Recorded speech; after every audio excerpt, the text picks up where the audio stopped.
আসসালামু আলাইকুম ওরহমতুল্লাহ। তোমরা কেমন আছো সবাই? আশা করছি মহান আল্লাহর অশেষ কৃপায়, মহান করুণায় আমরা সবাই প্রত্যেকে ভালো আছি। আলহামদুলিল্লাহ, আজকে আমাদের ঈদুল আজহার আগে শেষ ক্লাসটা খুব মনোযোগ দিয়ে করতে হবে, আর অবশ্যই অনেক বেশি নিবেদিত হতে হবে। যারা লেগে আছো, বিশেষ করে আমি তো বিশ্বাস করি এই লেগে থাকার ব্যাপারটা নিঃসন্দেহে এটা খুব সহজ কাজ নয়। সেই জায়গা থেকে বলবো আলহামদুলিল্লাহ, শুক্রিয়া টু অলমাইটি আল্লাহ যে তোমরা পেরেছো এবং তোমরা এখন পর্যন্ত লেগে আছো। ছোট ছোট বাধাগুলোকে অতিক্রম করে তোমরা লাইভে যুক্ত হতে পেরেছো। তোমাদের প্রত্যেকের জন্য মন থেকে দোয়া করি। আমাদের আজকে খুবই গুরুত্বপূর্ণ ক্লাস রয়েছে। সো আমি চাইবো যে শুধু অযৌক্তিক কোনো কমেন্ট করা যাবে না, প্রাসঙ্গিকতার বাইরে অন্যের কমেন্টে রিপ্লাই করা যাবে না, ঠিক আছে? তোমরা অনেকটা দূর এসে গেছো, অনেক পথ পাড়ি দিয়েছো। ছোটোখাটো বিষয়গুলো যে তোমাদেরকে আর বাধাতে পারবে না, আলহামদুলিল্লাহ, তা আমি নিশ্চিত। তো চলো শুরু করি আজকের আয়োজনটি। আজকে আমরা দুটো ক্লাস করব ডে অ্যান্ড আলহামদুলিল্লাহ এটি হচ্ছে 18। দেখো কতজন ক্লাস করছে এই সংখ্যা ডাজেন্ট ফ্যাক্ট। এটি একেবারে আমাদের কাছে কোনো গুরুত্বপূর্ণ ফ্যাক্ট নয়। আমাদের কাছে ফ্যাক্ট হচ্ছে যে যারা ক্লাস করছে তারা এটার মূল্যায়ন করছে কিনা, তারা বুঝেছে কিনা। আর ঈদের এই সময়টা ক্লাস একটু কমজনে করবে, বিকজ অনেকেই দূরে চলে গেছে, তারা রেকর্ডেড করবে, নানাবিধ ব্যাপার রয়েছে। সো এগুলোকে আমলে নেব না। আমাদের কাজ হচ্ছে যারা আমরা আছি শেষ পর্যন্ত আমরা থাকতে চাই। ইনশাল্লাহ আজকে 1 ঘন্টা 10 মিনিটের ভিতরে আমি ক্লাস শেষ করব। নাশিদ বা অন্য কিছু দিয়ে সব মিলে হয়তো বা 15 মিনিট লাগতে পারে। 1 ঘন্টা 10 থেকে 15 মিনিটের ভিতরে ক্লাসটা শেষ হবে। এই 70 মিনিট আমাকে ফুল কনসেন্ট্রেশন তোমাকে দিতে হবে। সো ফার্স্টেই আমরা যে লেকচারটা করব সেটি হচ্ছে লেকচার 35, অ্যান্ড নেক্সট হচ্ছে 2 নাম্বার যেটা 36। ওকে, সো 35 বেসিকলি যেটি আমরা কথা বলবো সেটি হচ্ছে গতদিনে আমরা সাবজেক্ট ভার্ব এগ্রিমেন্ট করেছিলাম, সেইটারই হচ্ছে পরবর্তী পার্ট। তো সেখান থেকে ইনশাল্লাহ শুরু করছি। এখন ফুল কনসেন্ট্রেশন থাকবে আমাদের ক্লাসের বাইরে কোনো কথা বলা যাবে না। বেসিকলি রুল আমাদের এই 8 থেকে শুরু হচ্ছে, ঠিক আছে? তাহলে রুল 8-এ কি বলা হচ্ছে দেখো, ফ্র্যাকশন অ্যান্ড পার্সেন্টেজ। ফ্র্যাকশন মানে কি? ফ্র্যাকশন মানে হচ্ছে ভগ্নাংশ, আর পার্সেন্টেজ মানে কি বলতো? শতকরা। এইটা দিয়ে দুইটা রুলস বা সাবজেক্ট ভার্ব এগ্রিমেন্টের কিছু বাক্য দেখা যায়। যেমন আমি প্রথম বাক্যটার কথা বলি, 1/4 of the project is complete. তো পরীক্ষায় যেটা থাকে এই জায়গাটা ফিল ইন দ্য গ্যাপ থাকে, আর এখানে সাধারণত বলা হয় 4টি অপশান থাকে অনেক সময়, ইজ হবে নাকি আর হবে। এখন ইজ হবে নাকি আর হবে সাবজেক্ট ভার্ব এগ্রিমেন্টের ক্ষেত্রে, এই ফ্র্যাকশন বা পার্সেন্টেজের ক্ষেত্রে মনে রাখবে অব পরবর্তী, এই অব বা প্রেপোজিশন পরবর্তী যে নাউনটা থাকবে সে নাউনটা যদি সিঙ্গুলার হয় অথবা আনকাউন্টেবল হয় তাহলে ভার্ব হবে সিঙ্গুলার। তাহলে কি বললাম? অব পরবর্তী। আমি শর্টকাটটা দিচ্ছি। তো এই জন্য 1/4 অফ দ্য প্রজেক্ট অর্থাৎ প্রকল্পটির 1/4 বা 4 ভাগের 1 ভাগই শেষ হয়েছে। তার মানে আমার মূল ফোকাসটা হচ্ছে প্রজেক্টের এই জায়গাটা। কিন্তু যদি সামহাও প্রজেক্ট না হয়ে এখানে প্রজেক্টস হতো, মানে একটা এস দিয়ে ফেলতাম, মানে প্রকল্পগুলোর 4 ভাগের 1 ভাগ, তাহলে আমার মূল ফোকাসটাও কিন্তু একইভাবে অপের পরবর্তী যে নাউনটা রয়েছে সেই দিকে দিতে হবে। তাহলে অপের পরে নাউন রয়েছে প্লুরাল, তাহলে এক্ষেত্রে তখন ভার্বটা হয়ে যাবে প্লুরাল। সো শর্টকাট মোদ্দা কথা হচ্ছে যে ফ্র্যাকশনের ক্ষেত্রে আমরা অপ পরবর্তী যে নাউনটা পাবো সেই নাউনটা যদি সিঙ্গুলার অথবা আনকাউন্টেবল হয় তাহলে ভার্বটা হচ্ছে সিঙ্গুলার, আর যদি প্লুরাল হয় তাহলে ভার্বটি হচ্ছে প্লুরাল। 50% অফ দ্য কেক, এটাও একই কথা। পার্সেন্টের ক্ষেত্রে অপরবর্তী নাউনটা যেহেতু আনকাউন্টেবল এই জন্য কিন্তু ভার্বটা সিঙ্গুলার হয়েছে, কিন্তু 50%-এর পরে যদি কাউন্টেবল এবং সেটা যদি প্লুরাল হয় তাহলে ভার্বটা কিন্তু প্লুরাল হয়েছে। পাশে বাংলাটা আছে, একটু দেখে নিও। 50% of the students have completed the assignment. 50% ছাত্র নির্ধারিত কাজ সম্পূর্ণ করেছে। আচ্ছা, এখানে আমি তোমাদের জন্য একটা শর্টকাট রুল দিয়ে দিই। হ্যাঁ, শর্টকাট যে রুলটা সেটা হচ্ছে, একটু কালারিং করি। ওকে, সো এই কালারটি ইউজ করি। শর্টকাটটা হচ্ছে ডট ডট। দেখো অপ কিন্তু থাকছেই, সেটা তুমি ফ্র্যাকশন ভগ্নাংশের ক্ষেত্রেই বলো বা তুমি পার্সেন্টের ক্ষেত্রেই বলো, অপ তো থাকবেই। সো অপের পরবর্তী আমরা যে নাউনটা পাবো সেই নাউনটা যদি হয়ে যায় সিঙ্গুলার অথবা আনকাউন্টেবল, আনকাউন্টেবল, কাউন্টিয়েবল, আচ্ছা এটা এই পাশে হবে আনকাউন্টেবল। ওকে, তাহলে এর পরবর্তী আমরা যে ভার্বটা বসাবো ইজ ইকুয়াল টু, সেই ভার্বটা হয়ে যাবে সিঙ্গুলার, সেই ভার্বটা হয়ে যাবে সিঙ্গুলার। ঠিক এই রুলটাই হচ্ছে এটা, এই সেম, আমি ওই জন্য এটা কপি করে নিলাম। নাউনটা যদি হয়ে যায় প্লুরাল অর্থাৎ এস যুক্ত হয়, তাহলে ভার্বটা কিন্তু হয়ে যাবে প্লুরাল। ক্লিয়ার? হাজার রুলস যদি আসে এইটার উপরে, আমার মনে হয় না যে খুব বেশি কঠিন হবে, একেবারে খুবই ইজি অ্যান্ড সিম্পল। আশা করি বুঝতে পেরেছ। এরপর আমরা যাব হচ্ছে রুল 9-এ। ওকে, ভেরি ভেরি ইম্পর্টেন্ট রুল 9। নান এবং হচ্ছে অল, এরা হচ্ছে অনেকটা আগাছার মতো অথবা অন্যের উপরে ভর করে নিজের অস্তিত্ব প্রমাণ দেওয়ার মতো দুইটা শব্দ। অর্থাৎ এরা বিভিন্ন সময় বিভিন্ন রকম হয়। যেমন তোমরা এক্সাম্পল খেয়াল করো, none of the information is accurate, এখানে নান রয়েছে অথচ আমি এখানে ইজ দিয়েছি। আবার পরেরটায় none of the players are ready, এখানে আমি আর দিয়েছি। সো নানের পরে ভার্বটা কি সিঙ্গুলার হবে নাকি প্লুরাল হবে ডিপেন্ড করবে, ঠিক একইভাবে আগেরটার মতোই নান অফ বা নো ওয়ান পরবর্তী নাউনটা কি আনকাউন্টেবল না সিঙ্গুলার। এটা আনকাউন্টেবল, ইনফরমেশন, অ্যাডভাইস, বুঝতে পারছো এই শব্দগুলো যেহেতু আনকাউন্টেবল, দ্যাটস ওয়াই এখানে ইজ হয়েছে। কিন্তু এই বাক্যটা দেখো, সেকেন্ড বাক্যটায় যে নান অফ দ্য প্লেয়ার্স, প্লেয়ার্সটা হচ্ছে কাউন্টেবল প্লুরাল, আর সেই জন্য কিন্তু আর হয়েছে। ওকে, ঠিক একইভাবে all of the students, all অফের পরে নাউনটা প্লুরাল, তাই আমি প্লুরাল নিয়েছি। কিন্তু অল অফ দ্য ইনফরমেশন, ইনফরমেশনটা আনকাউন্টেবল, তাই অলের পর এখানে ওয়াজ হয়েছে। কিন্তু অনেক সময় ধরো একটা টেস্ট দিই, নিজেরা একটু ট্রাই করো। ধরো আমি একটা টেস্ট দিলাম, সেটি হচ্ছে, ওকে, এটি বলা হলো যে all dot dot welcome, welcome. তো এখন এখানে কি ইজ দেবে নাকি আর দেবে, একটা প্রশ্ন রয়ে যায়। এরপরে ধরো আমি বললাম যে all dot dot correct,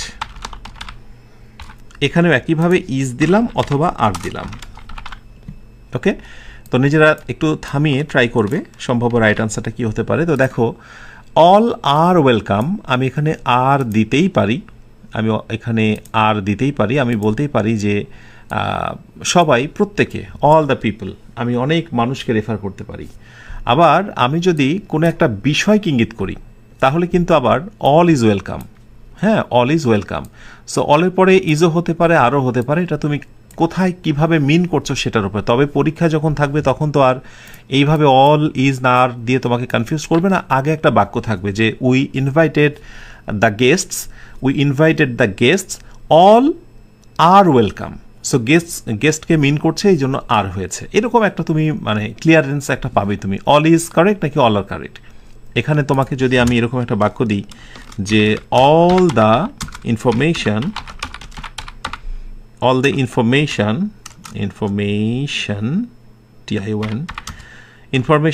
is নাকি আর কারেক্ট।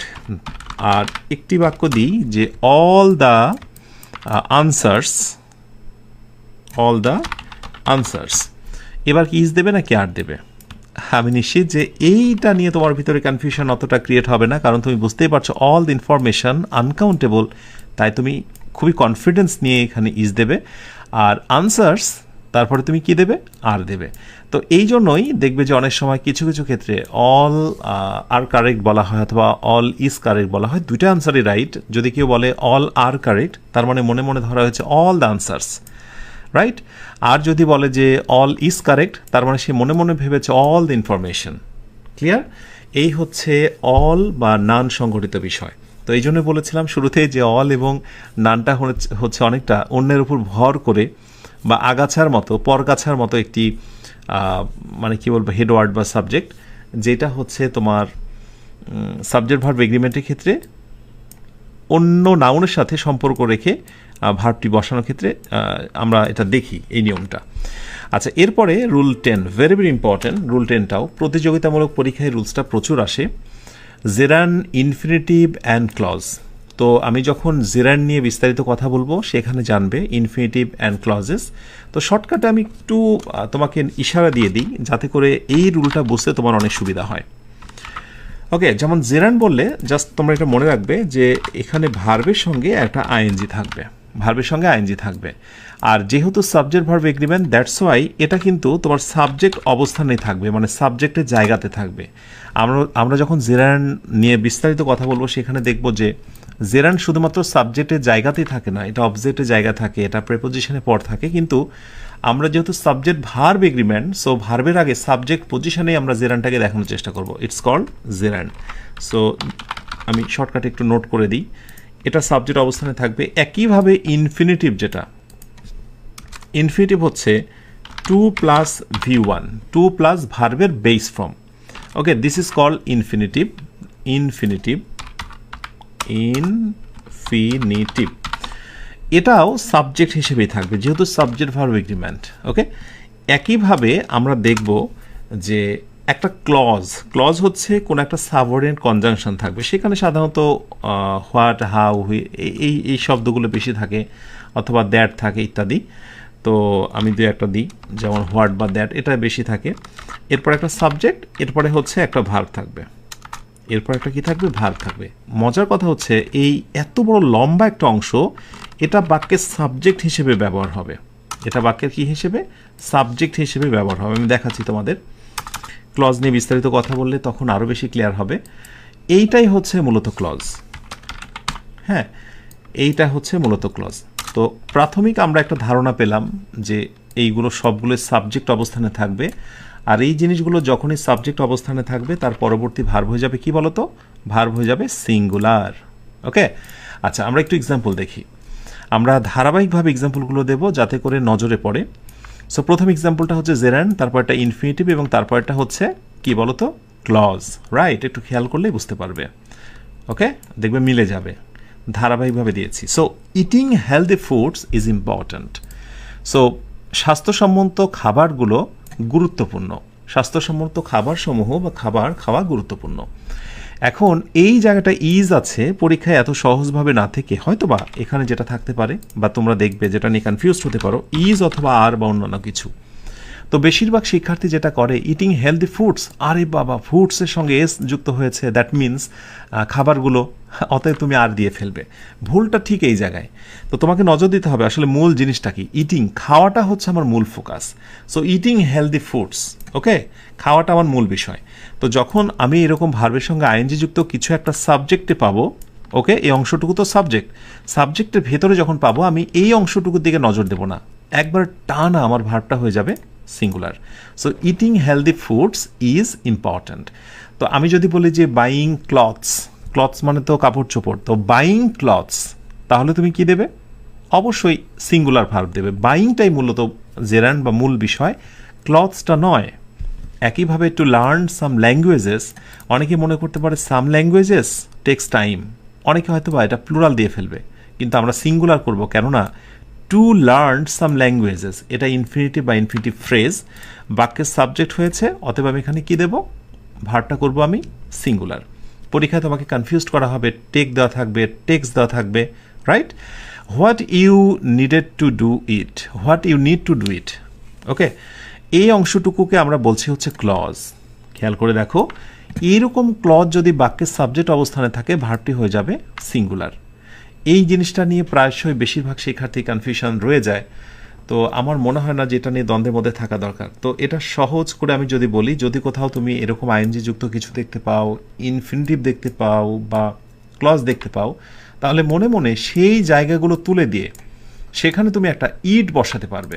যেমন তুমি এটার প্রোনাউন হিসেবে ইট নিতে পারবে, এটার প্রোনাউন হিসেবে ইট নিতে পারবে, এটার প্রোনাউন হিসেবেও তুমি ইট নিতে পারবে। এবার প্রশ্ন করো তো, ইটের পর কি বসে, সিঙ্গুলার ইজ, ইটের পরে কি বসে, সিঙ্গুলার টেক্স, ইটের পরে ইজ। সো জেরান, ইনফিনিটিভ এবং ক্লজ যদি বাক্যের সাবজেক্ট হয়ে যায় তাহলে সেটি মূলত একটা ফ্যাক্টকে বোঝায়।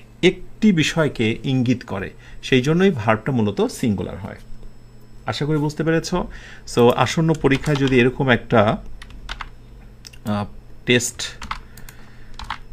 কি বলে একটা যদি কোশ্চেন এসে যায়, আমি একটা টেস্ট দিই তোমাদের, একটু খেয়াল করো।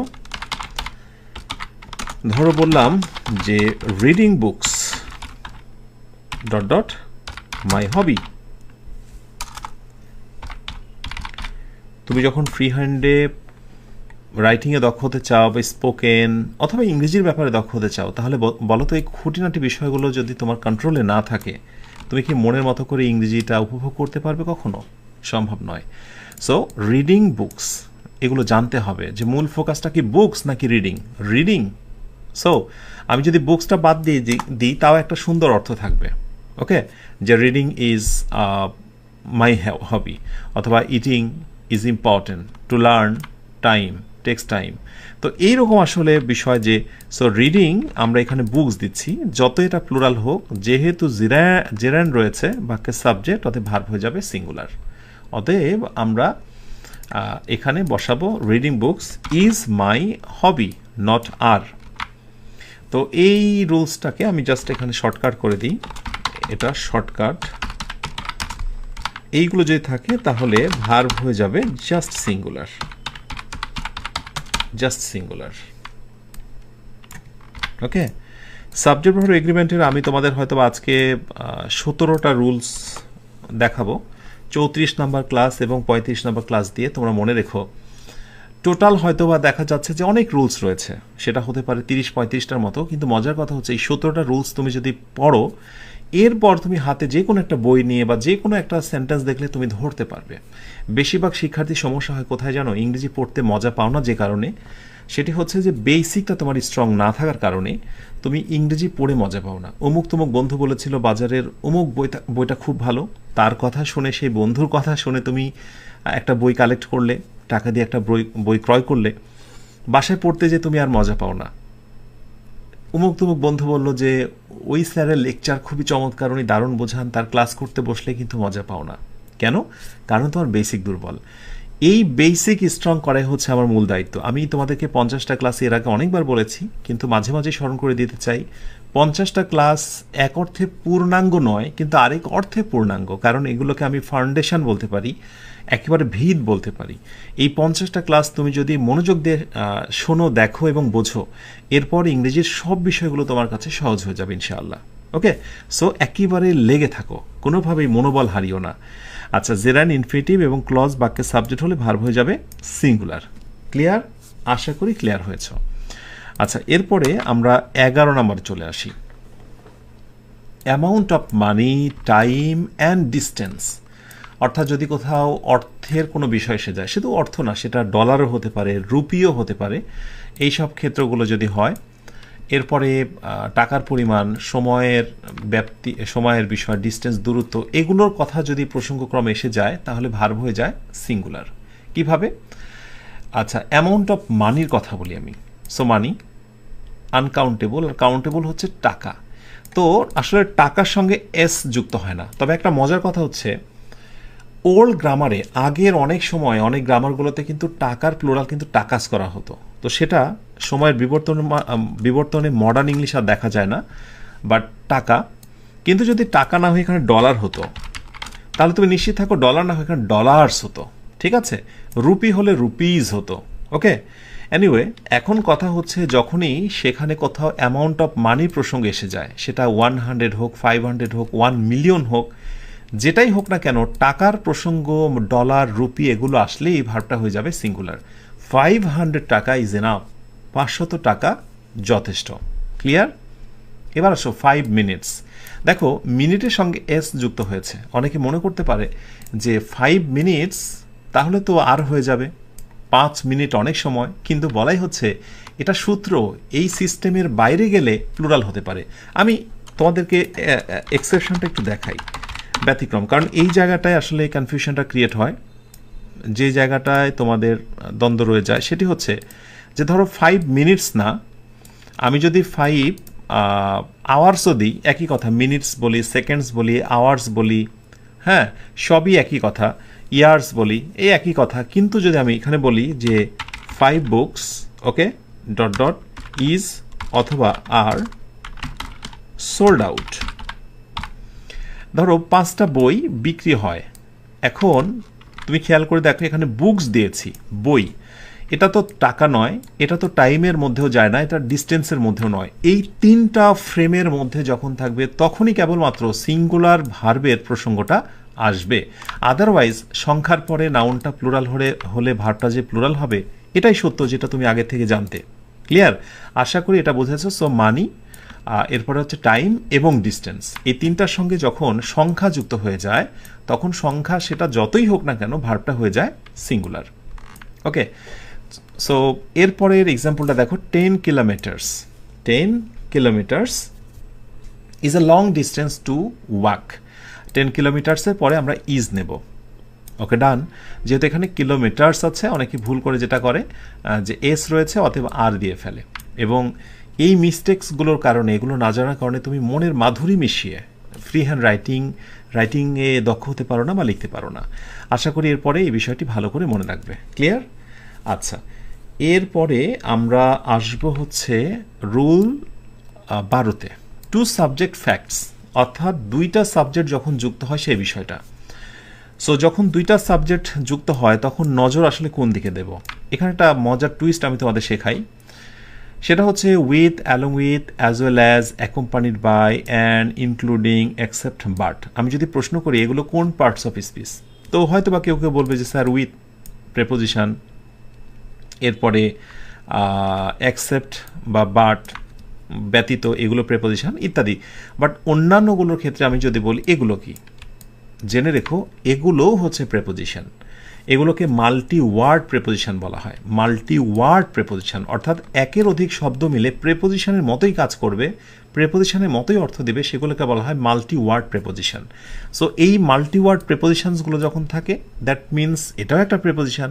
সো প্রেপোজিশনের ক্ষেত্রে একটা কমন সূত্র তোমরা মনে রাখবে, সেটি হচ্ছে ডট ডট ডট একটা প্রেপোজিশন প্লাস হচ্ছে ডট ডট ডট, আমি প্লাস দিচ্ছি ডট ডট। এখন এই পাশেও একটা সাবজেক্ট থাকতে পারে, এটাও একটা সাবজেক্ট থাকতে পারে। মনে রেখো এই প্রথম যে সাবজেক্টটা থাকবে সেটাকে আমরা বলি হচ্ছে মূল, যেটাকে বলি আমরা হেড ওয়ার্ড। হেড ওয়ার্ড, এই হেড ওয়ার্ড অনুযায়ী কিন্তু হচ্ছে মূলত ভার্ব বসে। তার মানে এই ভার্বটা বসবে হচ্ছে according to head word. Head word, এই রুলটা দেখে কঠিন মনে হতে পারে, অনেকে কষ্ট করে মনে রাখতে হয়। যে কেন কষ্ট করে মনে রাখতে হয় বলছি, কারণ একটু পরে দেখবে যে আরেকটা রুলস পাবে, তোমরা আরেকটা রুল পাবে যেখানে দ্বিতীয় সাবজেক্ট অনুযায়ী ভার্ব বসে, আর এখানে বলা হচ্ছে প্রথম সাবজেক্ট অনুযায়ী ভার্ব বসে। তাহলে এটা তো মনে রাখা কঠিন যে দ্বিতীয়টা অনুযায়ী হয়, একটু পরে দেখবো, আর এখানে বলছি প্রথমটা অনুযায়ী। এটা মনে রাখবে যে প্রেপোজিশন, ওকে, প্রেপোজিশনের আগে এটা যদি সাবজেক্ট হয় এটাকে বলা হয় হেডওয়ার্ড। সো হেডওয়ার্ডটাই হচ্ছে সাবজেক্ট বসার মূল কারণ, ভার্ব বসার মূল বিষয়। সো ভার্ব বসবে অ্যাকর্ডিং টু হেডওয়ার্ড। আচ্ছা, আমরা একটু এক্সাম্পল দেখি। এই এক্সাম্পলটা দেখো তোমরা, the teacher along with the students. এই যে অ্যালং উইথ দ্বারা 2টা সাবজেক্ট যুক্ত হয়েছে, সাবজেক্ট 1 আর এই হচ্ছে সাবজেক্ট 2। আন্ডারলাইন করে নিচে লিখবে S1 S2, মানে subject 1 subject 2। The principal as well as the teacher, ওকে। তো অ্যাজ ওয়েল অ্যাজ দ্বারা যুক্ত হয়েছে, শব্দগুলো মুখস্থ করে নিও, ক্লাসটি শেষ হলেই এই শব্দগুলো মুখস্থ রেখো। সো এইগুলোর আগে পরে 2টা subject, subject 1 S1, subject 2 S2। তাহলে প্রথমটাকে আমরা বলেছি হচ্ছে হেডওয়ার্ড, আর এই মাঝখানের এগুলোর নাম হচ্ছে প্রেপোজিশন। অ্যাজ ওয়েল অ্যাজ এর বাংলা এখানে অর্থ হচ্ছে সাথে, তাছাড়াও, এরকম কিছু একটা, হ্যাঁ, যে ইন অ্যাডিশন টু, এরকম অ্যাজ ওয়েল অ্যাজ, এবং বলা যাবে না। The principal as well as the teacher is attending the meeting, অর্থাৎ প্রিন্সিপাল তার সাথে টিচাররাও মিটিংয়ে অ্যাটেন্ড হয়েছেন বা অ্যাটেন্ড করছেন। সো মূল ফোকাসটা হচ্ছে আমার প্রিন্সিপালের দিকে, কারণ প্রিন্সিপাল টিচারদের সাথে নিয়ে, এই টিচার এই শিক্ষার্থীদেরকে সাথে নিয়ে। সো প্রথমে থাকা সাবজেক্টটাই হচ্ছে আমার হেডওয়ার্ড। হেডওয়ার্ডটা যদি সিঙ্গুলার হয় আমি ভার্ব বসাবো সিঙ্গুলার, হেডওয়ার্ডটা যদি প্লুরাল হয়, কথার কথা যদি হতো টিচার্স অথবা হয় প্রিন্সিপালস, কথার কথা, তাহলে আমি ভার্বটা তখন কি করতাম, আর করতাম। ক্লিয়ার? সো ক্লাসটি শেষ হলেই তোমার কাজ হচ্ছে একেবারে টানা এই প্রেপোজিশন বা প্রেপোজিশন মানে মাল্টি ওয়ার্ড প্রেপোজিশনগুলো মুখস্থ করে নেওয়া। ওকে, সো এই হচ্ছে মোটামুটি বিষয়। এরপরে আমরা দেখব হচ্ছে রুল হচ্ছে 13 নাম্বারটাই হলো সেই রুলটা, টু সাবজেক্ট ফ্যাক্টস, অর্থাৎ দুইটা সাবজেক্ট এখানে পাবো আগেরটার মতোই, সাবজেক্ট 1 আর হচ্ছে সাবজেক্ট 2। এইখানে আমরা দ্বিতীয় সাবজেক্টের দিকে নজর দেব, আর আগেটাই করলাম প্রথম সাবজেক্টের দিকে। তো এটা আসলে কষ্ট করে মনে রাখতে হয় যদি তুমি নিয়মটা না বোঝো, এর পেছনের রিজনটা। আসলে যখন অর, নর, নট অনলি, বাট অলসো, মানে এই ধরনের যে তোমার কনজাংশনগুলো থাকে, আইদার অর, নাইদার নর, নট অনলি, বাট অলসো, তখন মনে রেখো দ্বিতীয়টিকে বেশি ফোকাস করা হয়, বেশি এমফ্যাসিস বা জোর দেওয়া হয় দ্বিতীয়টা। কিভাবে? আমি একটা এক্সাম্পল দিই আগে, মূল আলোচনা যাবার পূর্বে আমি একটা এক্সাম্পল দিই, তাহলে তোমার বুঝতে সুবিধা হবে। আমি এই জায়গাটা এক্সাম্পলটা টানি।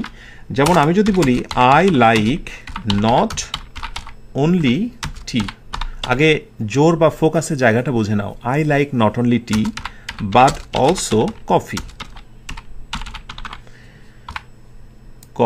সি হবে। আচ্ছা, তো এখানে আমি নট অনলি এবং বাট অলসো দ্বারা যুক্ত করেছি। এখন আমি যদি প্রশ্ন করি যে এই বাক্যের অবজেক্ট কয়টা, তাহলে তুমি বলবে দুইটা, একটা হচ্ছে টি এবং আরেকটা হচ্ছে কফি, দুইটা অবজেক্ট। আমি যদি বলি দুইটা অবজেক্টের ভেতরে যেটা সাবজেক্ট অর্থাৎ আমি কোনটাকে বেশি ফোকাস দিতে চাচ্ছি অডিয়েন্সের কাছে বা মানুষের কাছে সামনে, I like not only tea but also coffee. আমি শুধু চাই খাই না, কফিও খাই বটে, অর্থাৎ চা তুমি আমি সবাই খাই বা এই মজলিসে সবাই খাবে এটাই সত্য, বাট আমি কফিও পছন্দ করি। তার মানে আমার কফিটা হচ্ছে মূল ফোকাস। সো এই বাট অলসোর পরবর্তীতে যেটা থাকবে সেটা হচ্ছে মূল ফোকাস। তো এই জন্য বলা হয় শর্টকাটে আইদার অর, নাইদার নর, নট অনলি, বাট অলসো দ্বিতীয় সাবজেক্ট অনুযায়ী ভার্ব বসে, অথবা ভার্বের নিকটতম যে সাবজেক্টটা থাকে সেটা অনুযায়ী ভার্ব বসে। মূলত এটা হচ্ছে মূল কথা। তো আশা করি এটা নিয়ে খুব সমস্যা হবে না next year. Neither the principal not the student, teachers, তাহলে neither principal subject 1, not the teacher subject 2, S2। Okay, আমার মূল বিষয় হচ্ছে এটা যে শুধু প্রিন্সিপাল না, শিক্ষকরাও, তার মানে এখানে প্রিন্সিপালের কোনো অস্তিত্ব নেই ওই প্রোগ্রামে বা ওই মিটিংয়ে শিক্ষকরা ছাড়া। সো প্রধান শিক্ষক এবং শিক্ষকরাও কেউ মিটিংয়ে ছিলেন না, তার মানে এই শিক্ষকরাটা হচ্ছে মূল ফোকাসের জায়গাটা। ক্লিয়ার? আশা করি এটা বুঝেছ, এটা নিয়ে সমস্যা হবে না। তো এখানে আরেকটা প্রশ্ন, এটা আমি সেন্টেন্স কারেকশনের ক্ষেত্রে দেখেছি, সেটা হলো যদি এরকম একটা বাক্য দেওয়া হয় যে ধরো কি করা হলো, এই টিচার্সটাকে সামনে দেওয়া হলো, একটু ভালো করে ফিল করো। এরপরে ধরো এখানে ওয়াজ দেওয়া হলো, ওয়াজ অ্যাটেন্ডিং দ্য মিটিং, তাহলে বাক্যটি কি সঠিক? একটু ভালো করে ফিল করো। আমি চেঞ্জ করে দিয়েছি, দ্য প্রিন্সিপাল আমি দিয়েছি সিঙ্গুলারটা এই পাশে, দ্য টিচার্স প্লুরালটা দিয়েছি এই পাশে। তাহলে আমার নিয়ম হচ্ছে আইদার অর, নাইদার নর যদি কোথাও থাকে দ্বিতীয়টা অনুযায়ী ভার্ব বসে। তাহলে দেখো আগে দ্বিতীয়টা ছিল প্লুরাল, তাই তুমি প্লুরাল দিয়েছো, এখানে দ্বিতীয়টা হচ্ছে সিঙ্গুলার, তাই হয়তো তুমি বলবে যে না সিঙ্গুলার, এটাই রাইট, তাই বলবে না? কিন্তু গ্রামার একটা নিয়ম হচ্ছে যে যখন সিঙ্গুলার এবং প্লুরাল দুইটা সাবজেক্ট একসাথে বসার প্রসঙ্গ এসে যায়, তখন সর্বদাই সিঙ্গুলারটা আগে বসবে আর প্লুরালটা তার পরে বসবে। তুমি চাইলেই প্লুরালটাকে আগে দিতে পারবে না বা সিঙ্গুলারটাকে পরে নিয়ে আসতে পারবে না, যার কারণেই ওয়াজ এখানে বসানোটা একেবারে অযৌক্তিক। দেখে সঠিক মনে হবে কিন্তু এই নিয়মটাই হচ্ছে ভুল বা অযৌক্তিক, যার কারণে ভার্বের এগ্রিমেন্টটা এখানে কোনো প্রশ্নে আসে না। সুতরাং আমি দেখেছি অনেক সময় কিন্তু এই প্রশ্নটা থাকে এবং তোমাদের কিন্তু কনফিউজড করা খুবই সহজ। একবার নিজেকে প্রশ্ন করো, মন থেকে তোমরা একটু কমেন্ট করে বলবে যে এই দুইটা যদি বাক্য তোমাকে দিত, তুমি খেয়াল করে দেখো, একটা ওয়াজ দেওয়া আছে এবং আরেকটা ওয়ার দেওয়া রয়েছে, তাহলে তুমি কোন আনসারটাকে রাইট করতে? মন থেকে বলবে। ওকে, আচ্ছা, এরপরে আসো 14 নাম্বার। এটাও খুব ইম্পর্টেন্ট একটা রুল, খুবই সহজ বাট খুবই গুরুত্বপূর্ণ। দা প্লাস অ্যাডজেক্টিভ আমি লিখব অ্যাজ সাবজেক্ট। যদি কোনো বাক্যে সাবজেক্ট হিসেবে বসতেই পারে। একটা অ্যাডজেক্টিভ কখনোই বাক্যের সাবজেক্ট হতে পারে না যদি না তার আগে আর্টিকেল বসে। যেমন আমি একটা টেস্ট দিই তোমাদের, যেমন আমি যদি বলি হচ্ছে ওয়াইজ, তাহলে আমাকে বলতে হবে ওয়াইজ মেন। ভালো করে বুঝো, জ্ঞানী মানুষরা। ওকে, ওয়াইজ মেন আর ওয়েলকাম। সো এখান থেকে প্রমাণিত যে অ্যাজেক্টিভ বাক্যে একা একা বসবে না। কিন্তু আমি যদি কোনোভাবে বলি যে ওয়াইজ আর ওয়েলকাম, তুমি কি মেনে নেবে? Sorry, welcome, welcome. কোনো বাক্যে কি অ্যাজেক্টিভ সাবজেক্ট হতে পারে? গুড, ব্যাড, ওয়াইজ, পোর, এগুলো কি বাক্যের সাবজেক্ট হতে পারে না? তারপরে অবশ্যই একটি নাউন থাকতে হবে। কিন্তু যখন শুধু একটা অ্যাজেক্টিভ বাক্যের সাবজেক্ট হয়েছে, এটা ভুল। অথচ গ্রামারে বলা হচ্ছে অ্যাজেক্টিভ বাক্যের সাবজেক্ট হতে পারে যদি তার পূর্বে আপনি একটা দা বসিয়ে দেন, বা তার মানে এই সেম বাক্যটা আবার রাইট হয়ে যাবে যদি আমরা একটা দা বসিয়ে দিই। Yes, the wise. So wise men, জ্ঞানী মানুষরা, দ্য ওয়াইজ মানে হচ্ছে জ্ঞানীরা, প্রায় কাছাকাছি অর্থ। সুতরাং মনে রেখো, অ্যাজেক্টিভের আগে যদি দা বসাই সেটি প্লুরাল হয়ে যায়, অনেকগুলোকে একসাথে বোঝায়। দ্য ওয়াইজ, জ্ঞানীরা, দ্য পোর, গরিবরা, দ্য ইন্টেলিজেন্ট, মেধাবীরা। বুঝতে পারছো? সো অ্যাডজেক্টিভের আগে দা থাকলে সেটি অনেকগুলোকে একসাথে বোঝায়, আর যার কারণে ভার্বটা হয়ে যায় প্লুরাল। ঠিক আছে, দ্য ওয়াইজ আর ওয়েলকাম। এবার মন থেকে বলো তো, এই টেস্টটা দিয়ে তোমাকে যদি জিজ্ঞাসা করা হতো, তুমি কি ধরতে পারতে যে কোন আনসারটা রাইট অথবা কোনটা রাইট নয়? আচ্ছা, বুঝতে পারলে ভালো। সো এটাও পাশাপাশি বলে দিই, অ্যাডজেক্টিভের আগে যখন দা বসে, এটা মূলত প্লুরাল কমন নাউন হয়। আমার নাউন চ্যাপ্টার থেকে একটু দেখে নিও, এটা প্রথম দিকেরই ক্লাস বলা যায় plural common noun, common noun. So the plus adjective যখন প্লুরাল কমন নাউন হয়ে যায় বাক্যের সাবজেক্ট হিসেবে, ইজ ইকুয়াল টু, এরপরে ভার তুমি যেটা বসাচ্ছ সেটি হয়ে যাবে প্লুরাল। ওকে, এটা শর্টকাটটা আমি এখানে দিয়ে দিলাম। দা প্লাস অ্যাডজেক্টিভ, এরপরে ভারটি হয়ে যাবে প্লুরাল। খুবই চমৎকার, এবং অর্থটা হয়ে যাবে সবসময় অনেকগুলো। দ্য সিক রিকোয়ার, অসুস্থদের, দেখো এটা প্লুরাল হয়েছে। দ্য ব্রেভ ফাইট, অর্থাৎ সাহসীরা। বুঝতে পারছো, অসুস্থদের অনেকগুলো একসাথে। তো এই সিকের ক্ষেত্রে যদি আমি বলতাম দ্য সিক ম্যান, ওকে, এইবার কিন্তু দেখো সিক ম্যান অসুস্থ মানুষটি, আর যখন দ্য ব্রেভ ম্যান সাহসী মানুষটি, তখন কি হতো?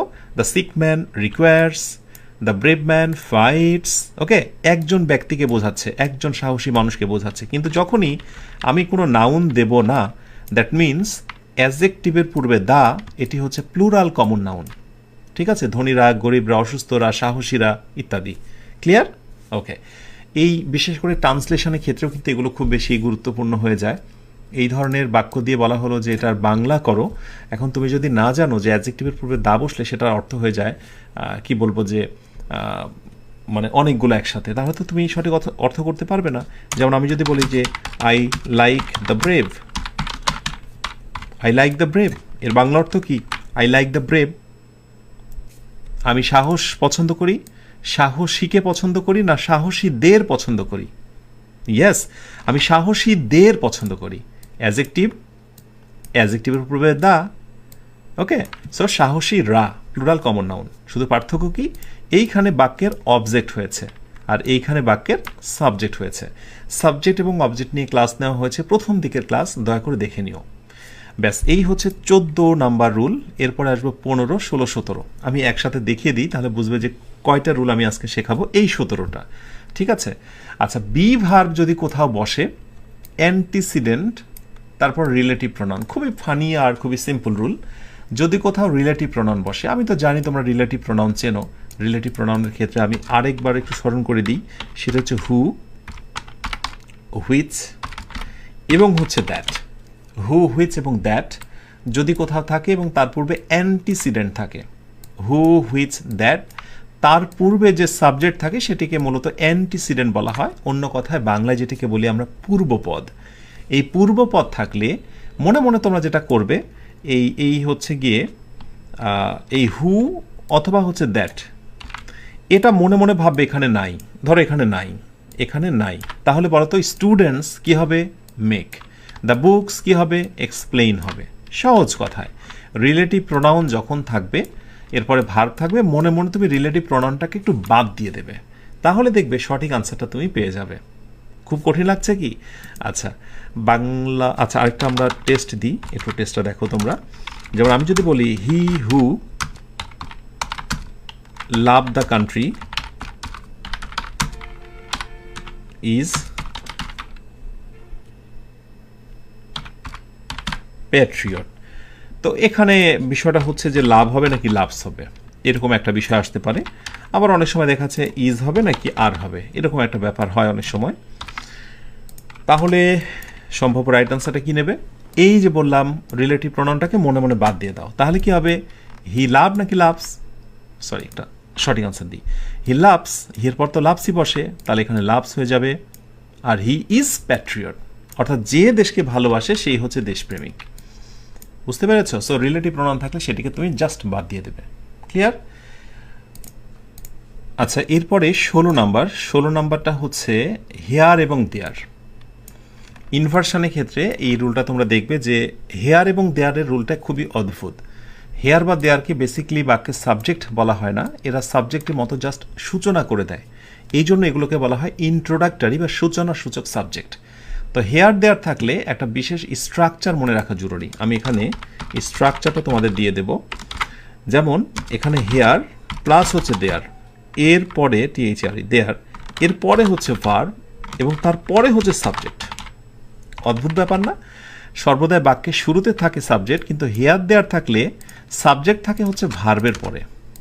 একেবারেই ব্যতিক্রম। এটাকে ইনভার্সনের ক্ষেত্রে এই নিয়মটি দেখি আমরা ইনভার্সন শেখাবো ইনশাল্লাহ। ইনভার্সনে বেসিক্যালি বলা হয় যে সাবজেক্টের আগে যখন ভার্ব থাকে, এটাই হচ্ছে ব্যতিক্রম।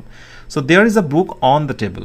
সো দেয়ারের পরে ইজ হবে নাকি আর হবে, সেটা নির্ভর করবে সাবজেক্টের ওপরে। দেয়ার ইজ আ বুক, একটা বই, অতএব is. There is a book on the table, টেবিলের ওপরে একটি বই। Here are the keys you are looking for, এখানে চাবিগুলো আছে যা তুমি খুঁজছিলে। সো যেহেতু দ্য কিজ চাবিগুলো, দ্যাট মিনস এখানে আর হলো। কিন্তু যদি এখানে এ বুক না হয়ে কথার কথা যদি ম্যানি বুকস হয়ে যেত, অতএব দেয়ার আর ম্যানি বুকস হয়ে যেত, তখন দেয়ার আর হয়ে যেত। ওকে, সো এগুলোই হচ্ছে মূলত সাবজেক্ট। একইভাবে হেয়ার আর দ্য কিজ না হয়ে যদি বলা হতো হেয়ার আর দ্য কি, এই হচ্ছে চাবিটি, তখন হেয়ার ইজ দ্য কি হয়ে যেত, কারণ এটি হচ্ছে সিঙ্গুলার, এটা হচ্ছে সাবজেক্ট। ক্লিয়ার? একইবার সহজ ফানি রুল, এটা নিয়ে আমরা বেশি টাইম ওয়েস্ট করবো না, যেহেতু সহজ রুল। ঠিক আছে? And last rule for today, সেটি হচ্ছে 17 নাম্বারটা। 17 নাম্বার হচ্ছে ওয়ান অফ দ্য, এরপরে নাউনটা plural, takes plural verb. Sorry, এখানে একটু মিস্টেক আছে, টেক্স প্লুরাল হবে না, টেক্স সিঙ্গুলার ভার্ব হবে এখানে, সিঙ্গুলার ভার্বস। ওকে, আচ্ছা, ওয়ান অফের পর নাউনটা হবে প্লুরাল। কেন? কারণ হচ্ছে অনেকগুলোর ভেতরে একটাকে প্রেফার করা হয়, ওয়ান অফ দ্য স্টুডেন্টস, অর্থাৎ শিক্ষার্থীদের মধ্যে একজন। আর এই জন্যই ওয়ান অফের পরে নাউনটা প্লুরাল, কিন্তু ভার্বটা হচ্ছে সিঙ্গুলার। তার কারণ হচ্ছে হেডওয়ার্ড হচ্ছে মূলত one, one has won the prize, right? তার মানে অনেক শিক্ষার্থীদের মধ্যে থেকে একজন পুরস্কারটা পেয়েছে। এখানে ওয়ান অফ দ্য কার্স, অনেকগুলো গাড়ির মধ্যে একটা, is park in front of the house, একটা গাড়ি মানে কি বলে বাড়ির সামনে পার্কিং করা হয়েছে। সো অনেকগুলোর ভিতরে যেহেতু একটা, তাই এই একটাটাই হচ্ছে মূল প্রাধান্য। সেই জন্য শর্টকাটে যে রুলটা আমরা দেখি সেটা একবার আমি রিভিউ করি। One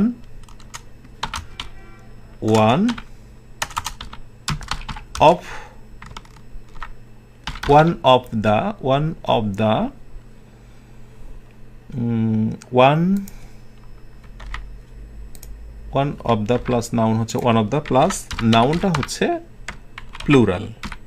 okay, is equal to verb হচ্ছে সিঙ্গুলার। কেন বলো তো? কারণ ওই যে ভার্বটার মূল ফোকাসটা হচ্ছে ওয়ানের দিকে। ঠিক আছে? তো আচ্ছা, ওয়ান অফ দ্য নাউনটি হচ্ছে প্লুরাল, ভার্বটি হচ্ছে সিঙ্গুলার। এখন হয় কি যে যা শেখানো হয় সবসময় যে সেটাই আসে বা সেই রকমই আসে তা নয়, মাঝে মাঝে একটু আলাদাও অনেক সময় দেখা যেতে পারে। যেমন ধরো এরকম একটি বাক্য দেওয়া হলো, he is one of the few writers who fill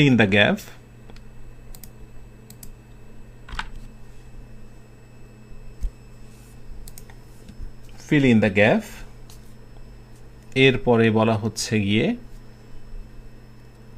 যে own the prize, এই ধরো একটা বাক্য, আর অপশান হিসেবে দেওয়া হচ্ছে যে এখানে কি হ্যাভ হবে নাকি এখানে হ্যাজ হবে। তো নর্মালি ওয়ান অফের পরে নাউনটা প্লুরাল, ভার্বটা সিঙ্গুলার, অনেকে এটা করে ফেলতে পারে। তো সেই অনুযায়ী অনেকে হ্যাজ ভেবে ফেলবে, কিন্তু না। বেসিক্যালি যখন রিলেটিভ প্রোনাউন থাকে, he is one of the few writers, মানে একটা লেখক গোষ্ঠীর ভেতরে যখন আমরা, মানে মেন কথা হচ্ছে ফিউ যখন থাকবে, ওয়ান অফ দ্য ফিউ, এই কথাটুকু মনে রাখবে। ওয়ান অফ দ্য ফিউ যখন থাকবে, নাউনটি প্লুরাল এবং এরপরে ভার্বটিও হচ্ছে প্লুরাল। নাউনটিও প্লুরাল, এরপরে ভার্বটিও প্লুরাল। নাউনটি প্লুরাল এবং ভার্বটি প্লুরাল, এটা মূলত হচ্ছে part of a small group. হ্যাঁ, একটা স্মল গ্রুপের ভিতরে একটা পার্ট বোঝানো হয়। এটা হচ্ছে অনেকের ভিতরে একটি নয়, এটা হচ্ছে স্মল গ্রুপের ভিতরে small part of small group. হ্যাঁ, ছোট একটা গ্রুপের একটা পার্টকে বোঝানো হয়। এই জন্য বেসিক্যালি এই জায়গাগুলোতে he is one of the few writers who have won the prize, অর্থাৎ তারা, সে হচ্ছে একজন যারা, যারা, খেয়াল করে দেখো, সে বলেনি, সে হচ্ছে একজন যে পুরস্কারটা জিতেছে বলছি না, সে হচ্ছে একজন যারা, যারা, আমি এখানে বাংলায় বলছি হু মানে যারা পুরস্কারটা জিতেছে, সে হচ্ছে একজন যারা, মানে এখানে পুরা ওই তোমার কি বলে পার্ট অফ, মানে গ্রুপ বা পার্ট অফ স্মল গ্রুপটাকেই মূলত ফোকাস দেওয়া হচ্ছে। তো শর্টকাটে এত কথা মনে না রাখতে পারলে একটা জিনিস শুধু মনে রাখবে, ওয়ান অফ দ্য অন্যান্য ক্ষেত্রগুলোতে পাবে তুমি, এরপরে সরাসরি নাউন, কিন্তু ওয়ান অফ দ্য ফিউ যদি থাকে তাহলে এর পরবর্তীতে ভার্বটা হয়ে যাবে প্লুরাল, একটু ব্যতিক্রম ওয়ান অফের ক্ষেত্রে। ওকে, তো এই হচ্ছে মূলত লেকচার 35। ইনশাল্লাহ আমরা পরবর্তীতে, যেহেতু সাবজেক্ট ভার্ব এগ্রিমেন্ট শেষ হলো, আমরা চেষ্টা করবো ইনশাল্লাহ পরবর্তী ক্লাসে রাইট ফর্ম অফ ভার্ব আলোচনা করার। আমাদের পড়ানো সিস্টেমটাই হচ্ছে যে যার সঙ্গে যার সম্পর্ক, যে লেসন, আমরা কিন্তু মূলত এখন ভার্বের মধ্যে আছি। এই ভার্ব শেষ করতে যে কত কিছু পড়েছি একবার খেয়াল করে দেখো, টেন্স পড়লাম, সিকোয়েন্স অফ টেন্স পড়লাম, ভার্ব পড়লাম, সাবজেক্ট ভার্ব এগ্রিমেন্ট শেষ করলাম, আরও অনেক কিছু। রাইট ফর্ম ভার্বটা শেষ করবো ইনশাল্লাহ, এরপরে সম্ভবত প্যারালালিজম আমাদের থাকবে। এইভাবে ধারাবাহিকভাবে আমরা ইনশাল্লাহ 50টা ক্লাস শেষ করব এবং 50টা ক্লাসেই ইংরেজি পূর্ণাঙ্গ গ্রামারে স্বাদ দেব আমরা ইনশাআল্লাহ। পূর্ণাঙ্গ গ্রামারে স্বাদ দেব আমরা। যারা লেগে আছো তারাই শুধুমাত্র এই স্বাদ আচ্ছাদন করতে পারবে, এই স্বাদ তারা হৃদয় দিয়ে অনুধাবন করতে পারবে। প্রথম ক্লাসটা কিভাবে কেমন অনুভব করেছো, কি তোমার মনের অনুভূতি জানাতে থাকো। ছোট্ট একটা নাশিদ, আর নাশিদের পর আমরা ফিরে আসবো আবারও দ্বিতীয় ক্লাসে। আর একটি বিষয় যে এখন আর তোমাদের ওই মোটিভেশন দিতে চাই না, লেগে থাকো লেগে থাকো। আমি দেখছি তো তোমরা যারা শুরু করেছিলে আলহামদুলিল্লাহ দাঁতে দাঁত কামড়ে লেগে আছো, কারণ তোমরা বুঝেই নিয়েছো আর কয়েকদিন পর সফলতার রঙিন মঞ্চ তোমরা দেখবে। ওকে, সো একটু ব্রেক এবং তারপরে ফিরে আসছি আমরা দ্বিতীয় ক্লাসে।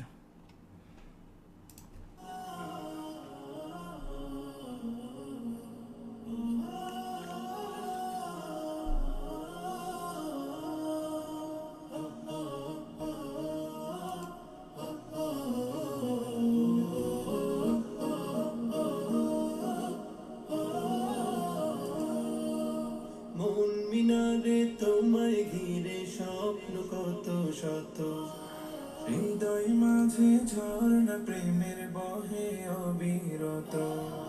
মন মিনারে তোমায় ঘিরে স্বপ্ন কত শত, হৃদয় মাঝে ঝর্ণা প্রেমের বহে অবিরত। তুমি আমার ভালোবাসার সিরাজ মনিরা, সাল্লি আলা দুরুদ জপে হই যে আত্মহারা, সাল্লি আলা দুরুদ জপে হই যে আত্মহারা। সাল্লি আলা সাল্লি আলা সাল্লি আলা সাল্লি আলা সাল্লি আলা সাল্লি আলা সাল্লি আলা সাল্লি আলা সাল্লি আলা সাল্লি আলা সাল্লি আলা সাল্লি আলা।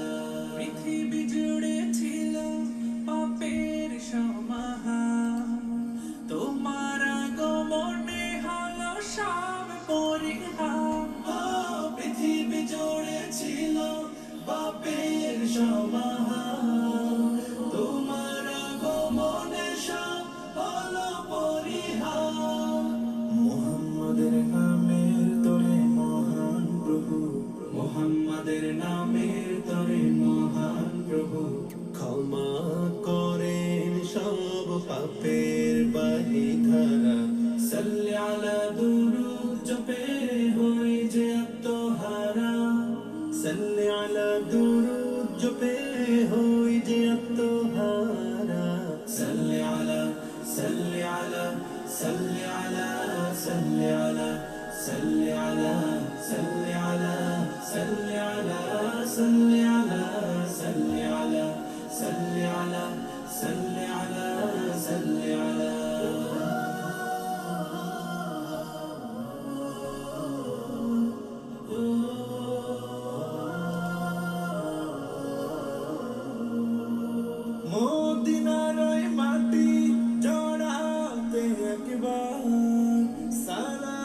জানাতে পাশে তার রওজার মদিনার ওই মাটি জড়াতে একবার সালাম জানাতে পাশে তার রওজার জীবনের শুরু থেকে একে তার ছবি জীবনের শুরু থেকে একে তার ছবি বিরহ নলে বয়ে যায় অশ্রুধারা সাল্লি আলা দুরুদ জপে হই যে আত্মহারা সাল্লি আলা দুরুদ জপে হই যে আত্মহারা সাল্লি আলা সাল্লি আলা সাল্লি আলা সাল্লি আলা সাল্লি আলা সাল্লি আলা সাল্লি আলা সাল্লি আলা সাল্লি আলা সাল্লি আলা সাল্লি আলা সাল্লি আলা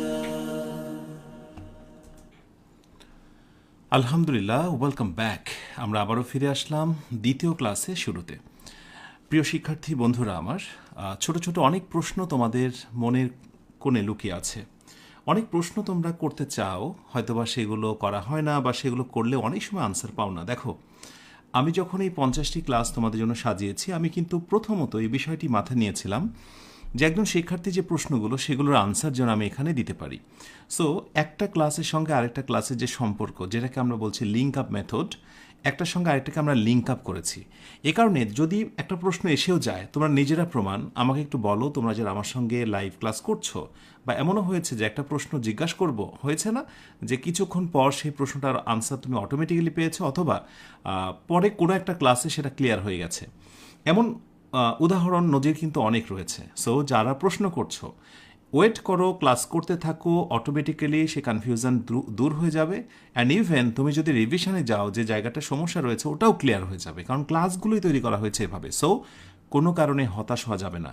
একজন একটি বিশেষ প্রশ্ন হচ্ছে যে স্যার, ভার্ব চেনা খুব কঠিন হয়ে যায়। আচ্ছা, ভার্ব চেনা কঠিন নয়, ভার্বের আমি একটা লিস্ট দিয়েছি, মুখস্থ অংশ, সেটা পড়তে হবে। আমি পড়ার সিস্টেম বলে দেবো, কোর্সটা শেষ হোক।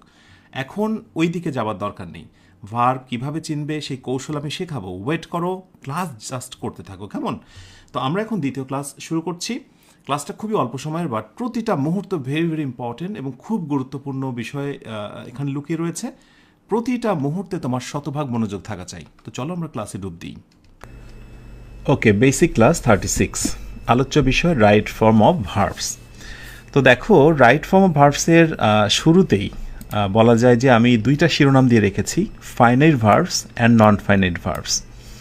অর্থাৎ আমাদের যত রাইট ফর্ম অফ ভার্বসের নিয়ম রয়েছে, সেইটা মূলত এই দুইটা ক্যাটাগরিতে বিভক্ত।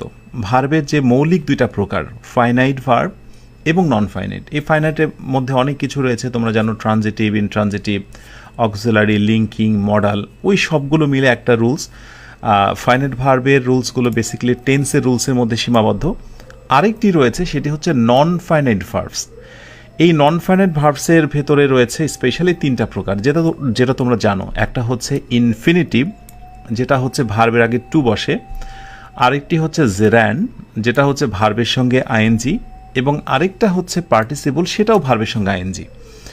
তো আমরা যদি পার্সেন্টের কথা বলি, যে রাইট ফর্ম অফ ভার্বসের যতগুলো রুলস রয়েছে কোনটায় কত পার্সেন্ট, তাহলে আমি একটু একটা অ্যাজাম্পশন, একটা ধারণা দিতে পারি। ধরে নিতে পারো ফাইনাইট ভার্বে তোমরা হয়তোবা 90% মতো রুলস পাবে। অর্থাৎ ফাইনাইট ভার্বে যতগুলো তোমাদের বা যত রুলস রয়েছে, 90% রুলস হচ্ছে ফাইনাইট ভার্বের ওপরে। নন ফাইনাইটের ক্ষেত্রে এই মাত্র তিনটা, টু প্লাস V1, জেরান ভার্বের সঙ্গে আইএনজি, এবং পার্টিসিপল, সেটাও ভার্বের সঙ্গে আইএনজি।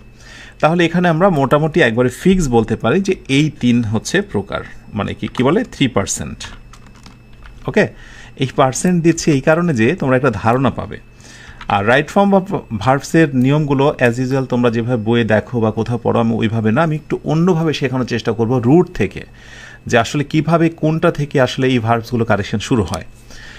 আচ্ছা, তাহলে এই হলো তোমার কত, 90%, আর এদিকে 3%, তাহলে 93%, আর বাকি 70% হচ্ছে আদার্স, অন্যান্য কিছু রুলস রয়েছে, যেমন ফ্যান্সি, উইশ, এরকম টিল আনটিল কিছু মানে ব্যতিক্রম কিছু মানে কনজাংশন বা কিছু শব্দের সমন্বয় থাকলে একটা বিশেষ ধরনের ভার্ব হয় সেগুলো, তো সেগুলো সংখ্যা বা পার্সেন্ট হচ্ছে 7%। তো এই দুইটা হচ্ছে মূল ফোকাস। তো ইনফিনিটিভ, জেরান্ড এবং পার্টিসিপল এগুলো ধারাবাহিকভাবে দেখব এক এক করে, এবং তারপরে চলে যাব আমরা ফাইনাইটে। অলরেডি তোমরা জেনেছো যে নন ফাইনাইট হচ্ছে 3 প্রকার। তো ফার্স্টে আমরা নন ফাইনাইটটা আসলে কাভার করব, এই 3টা প্রকার নিয়ে কথা বলবো। ভার্বের সঙ্গে এদের যে সম্পর্কটা বা একটা সেন্টেন্সে বিশেষ কোন নিয়মে এই ভার্বগুলো বসে, ইনফিনিটিভ, জেরান্ড এবং পার্টিসিপল। আর এই অংশটা শেষ হলেই আমরা শুরু করব ফাইনাইট ভার্বটা। ওকে, সো ফাইনাইট ভার্বের অংশটা থাকবে সবার শেষে, আর সব শেষে থাকবে আর কিছু আদার্স বা বিস্তারিত যে ব্যতিক্রম কিছু শব্দের সমন্বয়ে ভার্বের কারেকশন হয় সেটা। তো আমি একটু তোমাদের হেল্প করি। ইনফিনিটিভ দ্যাট মিনস হচ্ছে 2 প্লাস ভার্বের বেস ফর্ম, যেটাকে আমরা V1 বলি। আর জেরান্ড হচ্ছে ইজ ইকুয়াল টু ভার্বের সঙ্গে আইএনজি। আমি জেরান্ড এবং পার্টিসিপলের একেবারে মানে বিশদ ক্লাস নেইনি, কিন্তু তোমরা মোটামুটি এইটা বারবার আমার কাছ থেকে শুনে অভ্যস্ত হয়েছে যে জেরান্ড এবং পার্টিসিপল এই দুইটাই হচ্ছে ভার্বের সঙ্গে আইএনজি। আর একটু স্মরণ করে দিই, জেরান্ড ভার্বের সঙ্গে আইএনজি হলে সেটা মূলত কাজ করে নাউনের মতো, একটু মনে রাখো। আর পার্টিসিপল ভার্বের সঙ্গে আইএনজি হলে সেটা মূলত কাজ করে অ্যাডজেক্টিভের মতো। ছোট ইনফরমেশনটুকু মনে রাখলে সমস্যা কোথায়, তাই না? আমাদের সবসময় একটা ভুল হয় কি জানো, যে আমরা যখন যেটা শিখি ওর মধ্যেই থাকি, আসলে ওই জিনিসটার সঙ্গে আরও যে শাখা প্রশাখার একটা সংযোগ রয়েছে সেটা যদি তখনই শিখে ফেলি না, তাহলে ওই সময়টায় পরবর্তী স্টেজে এসে কিন্তু আর ধাক্কা খেতে হয় না। দ্যাটস আমি চেষ্টা করব প্রতিটা টপিকের সঙ্গে আমরা রিলেট করার, যে ওটার সঙ্গে আর কোনো টপিকের সম্পৃক্ততা রয়েছে কিনা। হতে পারে কোনো একটা প্রতিযোগিতামূলক পরীক্ষা একবার হতেই পারে, এমন একটা কোয়েশ্চেন আসতে পারে যে জেরান্ড অ্যাক্টস অ্যাজ অর্থাৎ জেরান্ড কাজ করে কার মতো। অপশানে থাকলো নাউন, ভার্ব, অ্যাডজেক্টিভ। সো তুমি বুঝে গেলে জেরান্ড ইজ ইকুয়াল টু হচ্ছে নাউন। ব্যাস, আমরা এই অংশটুকু কেটে দেব। আমরা এই স্লাইডে দেখব, এখন শুধু দেখব ইনফিনিটিভ বা 2 প্লাস V1। ওকে, সো ফার্স্টে আমি একটা এক্সাম্পল দিয়ে রেখেছি, নিজেরা একটু ট্রাই করো। হি অ্যাডভাইসড মি, সে আমাকে উপদেশ দিয়েছিল। রাইট উত্তর হচ্ছে টু গিভ আপ স্মোকিং। তো কেন আসলে আমরা টু গিভ আপ দিচ্ছি, এটা একটা বিশাল রহস্যের ব্যাপার না জানা থাকলে। আমরা যদি বাংলায় বলি যে সে আমাকে উপদেশ দিয়েছিল বা সে আদেশ করেছিল ধূমপান ত্যাগ করতে, গিভ আপ মানে ত্যাগ করা, ত্যাগ করতে। মনে রেখো, বাংলা ক্রিয়া শেষে যখন তয়কারে তে থাকবে, অর্থাৎ আমরা অনেক সময় বলি যে নিতে, খেতে, দেখতে, যেতে, এরকম নিতে, খেতে, দেখতে, যেতে এরকম কোনো একটা বাংলায় যদি উচ্চারণ আমরা পেয়ে যাই, যেমন সে আমাকে উপদেশ দিয়েছিল ধূমপান ত্যাগ করতে, তয়কারেতে, দ্যাটস ওয়াই আমরা টু গিভ আপ দিলাম। এটা হচ্ছে একটা বেসিক রুল যেটা বাংলার সাথে সম্পৃক্ত। এখন প্রায়শই দেখা যায় রাইট ফর্ম অফ ভার্বসের ক্ষেত্রে বেশ কিছু শব্দ মুখস্থ রাখা খুবই জরুরি, যে শব্দগুলো বলছে যে আমরা যদি কোনো বাক্যে কখনো বসি তাহলে আপনি নিশ্চিত হয়ে যান আমাদের পরে দ্বিতীয় যে ভার্বটা আসবে সেটা হয়ে যাবে ইনফিনিটিভ। কি হয়ে যাবে? ইনফিনিটিভ, অর্থাৎ টু গ্রহণ করবে। সো তোমাদের কাজ হচ্ছে ক্লাসটি শেষ করেই এই শব্দগুলো মুখস্থ করে নেওয়া। Agree, attempt, hope, prepare, threaten, aim, choose, এখানে যতগুলো শব্দ রয়েছে প্রথম থেকে শেষ পর্যন্ত, এই শব্দগুলোর ডিমান্ডই হচ্ছে দ্বিতীয় ভার্বের আগে একটা টু বসবে, অর্থাৎ দ্বিতীয় ভার্বটা হয়ে যাবে ইনফিনিটিভ। আচ্ছা, আমরা একটা এক্সাম্পল দিই। ধরা যাক পরীক্ষায় এই কোয়েশ্চেনটা আসলো, জাস্ট একটু খেয়াল করো। ধরো এরকম একটি বাক্য দেওয়া হলো যে হি aims ... there on time। আচ্ছা, এটা আমরা ব্ল্যাক করে দিই। ওকে, হি aims ... there on time। So অপশানে বলা হচ্ছে, অপশান এ বলা হলো REACH রিচিং, অপশান বিতে বলা হলো to reach. Okay, he aims reaching there on time নাকি he aims to reach there on time? সে সেখানে পৌঁছাতে, যথাসময়ে পৌঁছাতে লক্ষ্য স্থির করে। তো নর্মালি আমাদের ডিমান্ড হচ্ছে যে এই শব্দগুলো যদি থাকে, আমরা জেনেছি তারপরে হয়ে যাবে ইনফিনিটিভ, দ্যাট মিনস টু হবে। সো অবশ্যই আমরা পেয়েছি এম, হি থাকার কারণে এমস হয়েছে মূলত থার্ড পারসন সিঙ্গুলার।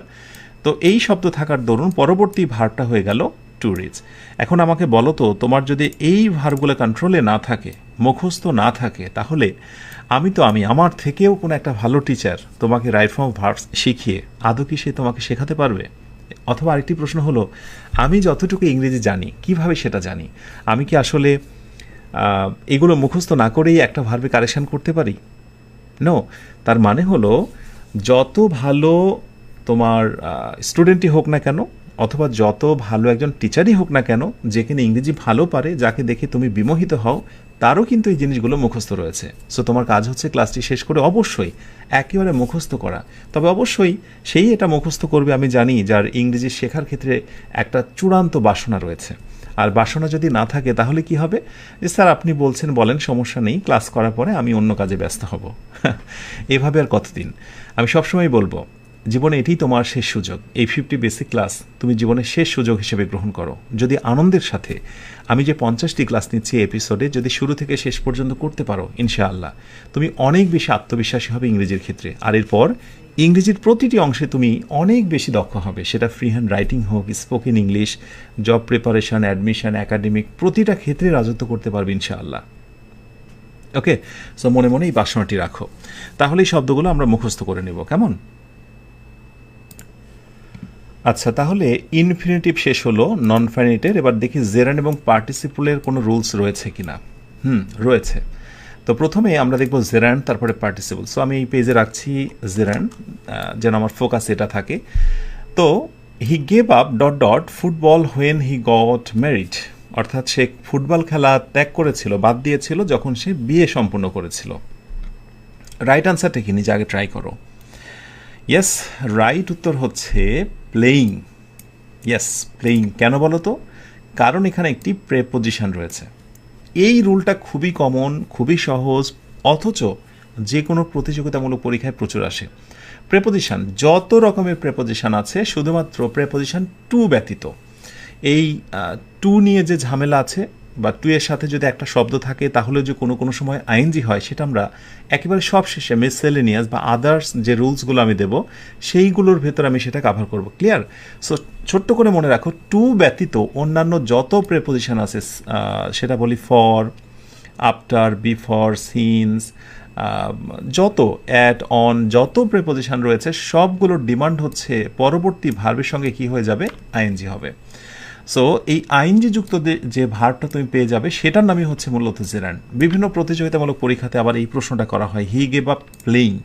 প্লেইংয়ের নিচে আন্ডারলাইন করে বলে যে বলো তো এটা জেরান্ড নাকি পার্টিসিপল। তাহলে এখানেই তো সেটা বলে দিচ্ছি যে প্রেপোজিশনের পরে ভার্বের সঙ্গে আইএনজি হলে সেটা মূলত জেরান্ড হয়ে যায়, অথবা সেটা নাউন হয়ে যায়। যেটাই জেরান্ড সেটাই নাউন। ক্লিয়ার? আচ্ছা, এই রুলটা। এরপরে কিছু শব্দ মুখস্থ রাখা খুব জরুরি, যেটা তোমার বাবা, তার বাবারাও মুখস্থ করেছিল বলে ইংরেজি ভালো পেরেছে। তুমিও যদি ভালো করতে চাও তোমাকে মুখস্থ করতে হবে। ক্লাসটি শেষ করে মুখস্থ করে নেবে এই শব্দগুলো। অ্যাডমিট মানে স্বীকার করা, অ্যাপ্রিসিয়েট মূল্যায়ন করা। আমি অর্থসহ দিয়েছি, আমি এটা শেয়ারও করব তোমাদের পেইড ব্যাচের এই গ্রুপটাতে। সো এই ভার্বগুলোর ডিমান্ড হচ্ছে যে যদি কোথাও এগুলো থাকে, পরবর্তী ভার্বের সঙ্গে হয়ে যাবে আইএনজি। মনে থাকবে, পরবর্তী ভার্বের সঙ্গে হয়ে যাবে আইএনজি। একটা ছোট টেস্ট দিই। যেমন ধরো আমি যদি বলি, আমি ধরো বললাম এখান থেকে যে he enjoyed filling in the gap. Okay, আমি বেশি অপশান দেব না, ছোট্ট দুইটা অপশান। একটা হচ্ছে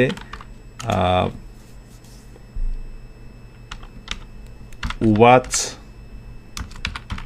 মুভি, টু দিলাম, টু ওয়াচ মুভি। আর বি নাম্বারে দিলাম হচ্ছে গিয়ে ওয়াচিং মুভি, MOVIE, মুভি। তাহলে খুব আমার বিশ্বাস যে খুবই সহজ এবং একেবারে অনায়াসে তুমি আনসারটা করতে পারবে। He enjoyed to watch movie আর ওয়াচিং মুভি। অবশ্যই এনজয় শব্দটি রয়েছে পাস্ট টেন্স, বাট মূল শব্দটা হচ্ছে enjoy. So he enjoyed watching movie, অর্থাৎ মুভি বা সিনেমা দেখা সে খুব উপভোগ করত। এই শব্দগুলি রয়েছে, আর পরবর্তী ভার্বের সঙ্গে আইএনজি হবে, এটাই কিন্তু স্বাভাবিক। যেমন আমরা এরকম অনেক শব্দের কথা শুনি, যেমন হচ্ছে স্টপ স্টপের কথা যদি বলি আমরা, একটু ট্রাই করো তো নিজেরা, দেখি পারছো কি। সেটা হচ্ছে stop, fill in the gap. Option A বলা হচ্ছে WRIT, রাইট। অপশান বিতে হচ্ছে writing, WRIT, writing, WRITING, stop, right or writing. এর আগে একটা টু দিয়ে দিই। তো নর্মালি এই আনসারটাও কিন্তু তোমরা অনেকেই পারবে, কারণ পরীক্ষা দেওয়ার সময় শিক্ষক তোমাকে অনেকবার পরীক্ষা দেওয়ার শেষ সময় কথাটি বলেছে যে stop writing, right. So stop শব্দটির পরে ভার্বের সঙ্গে কি হয়, আইএনজি হয়। কিন্তু কথা হলো, দেখো এই বক্সে যতগুলো শব্দ আছে এর ভেতরে কিন্তু স্টপ শব্দটি আমি দেইনি। কেন দেইনি বলো তো? কারণ স্টপ নিয়ে ঝামেলা রয়েছে। স্টপ হচ্ছে এমন একটা ভার্ব, এর পরে ইনফিনিটিভও হতে পারে ক্ষেত্র বিশেষ, এখানে অবশ্য জেরান্ডি হবে, কিন্তু অন্যান্য ক্ষেত্রে কথা বলছি। স্টপ এবং এই জাতীয় আরও অনেক শব্দ রয়েছে যারা একই সাথে জেরান্ডও হতে পারে, আবার ইনফিনিটিভও হতে পারে। অর্থাৎ কিছু নির্দিষ্ট শব্দ রয়েছে যে শব্দগুলোর পর দুইটা আনসারই রাইট হতে পারে, স্টপ হচ্ছে তার ভিতরে একটা। ওকে, সো এইরকম কিছু শব্দের আমি তালিকা দিয়েছি, এই শব্দগুলো তোমরা মুখস্থ রেখে দিও। ক্ষেত্রবিশেষ অর্থ বুঝে এগুলোর পরে ইনফিনিটিভও হতে পারে, জেরান্ডও হতে পারে। যদিও এক্ষেত্রে স্টপ টু রাইট এটা হবে না, কিন্তু যদি আমি ধরো এই এক্সাম্পলটা দিতাম, কথার কথা ধরো, খেয়াল করতে হবে মনোযোগ দিয়ে। তার মানে এখন পর্যন্ত আমি যতগুলো রুলসের কথা বলছি, বেশিরভাগ ক্ষেত্রে এই ব্যাপারটা এমন রয়ে যাচ্ছে যে ক্লাস শেষে তোমার একটা গুরুত্বপূর্ণ কাজ হচ্ছে এগুলো পড়ে ফেলা। যেমন ধরো আমি বললাম, আমি বলবো যে he stopped, STOPPD, stopped. Okay, past participle হলে ডাবল পি হয়ে যায়, ডট ডট। ওকে, সো আমি অপশানে বললাম যে এখানে কি টু ইট হবে, অপশান বি হচ্ছে ইটিং হবে। তো নর্মালি তুমি যদি একটা নিয়ম জানো যে স্টপের পরে ভার্বের সঙ্গে আইএনজি, তাহলে ধরা খাবে। ক্ষেত্র বিশেষ দুইটা হতে পারে, স্টপ মানে হচ্ছে থামা, আর যদি হচ্ছে স্টপ মানে কিছু সময়ের জন্য থামা, বিরতি দেওয়া, দুই অর্থে ব্যবহৃত হয়। হি স্টপড টু ইট, অর্থাৎ খাবার জন্য সে থেমেছিল, আর হি স্টপড ইটিং, সে খাবার জন্য একেবারে থেমে গিয়েছিল আর যায়নি। তার মানে হালকা বিরতি প্রকাশের ক্ষেত্রে আমরা টু ব্যবহার করতে পারি, আর একবারে থামিয়ে দেওয়ার ক্ষেত্রে আমরা আইএনজি ব্যবহার করতে পারি। তো স্টপ রাইটিং, খাতা লেখা একবারে থামিয়ে দাও, সেই জন্য এখানে রাইটিং হয়েছে, টু রাইট হয়নি। এখানে অর্থের মাধুর্যতা নষ্ট হবে। তাহলে এই শব্দগুলো তুমি মুখস্থ রেখে দিও ক্লাস শেষ করে, যে এই শব্দগুলোর পরে দ্বিতীয় ভার্বের সঙ্গে দুইটা আনসারই রাইট হতে পারে। তাহলে ধরা যাক এইবার একটা টেস্ট তোমাকে দেওয়া হলো যে হি বিগ্যান পাস্ট টেন্স করে দিই, যে he began dot dot. So অপশানে বলা হচ্ছে যে টু ক্রাই, বি হলো ক্রাইং। বলো রাইট আনসার তুমি কি নেবে? ঝড় ও গতিতে রাইট আনসারটা দিয়ে দাও। এবার তো বেশ আত্মবিশ্বাস নিয়ে দেবে, তুমি বলবে যে স্যার বিগিন এমন একটা শব্দ যার পরে জেরান্ডও হতে পারে, মানে আইএনজি, বা ইনফিনিটিভ মানে 2+V1ও হতে পারে।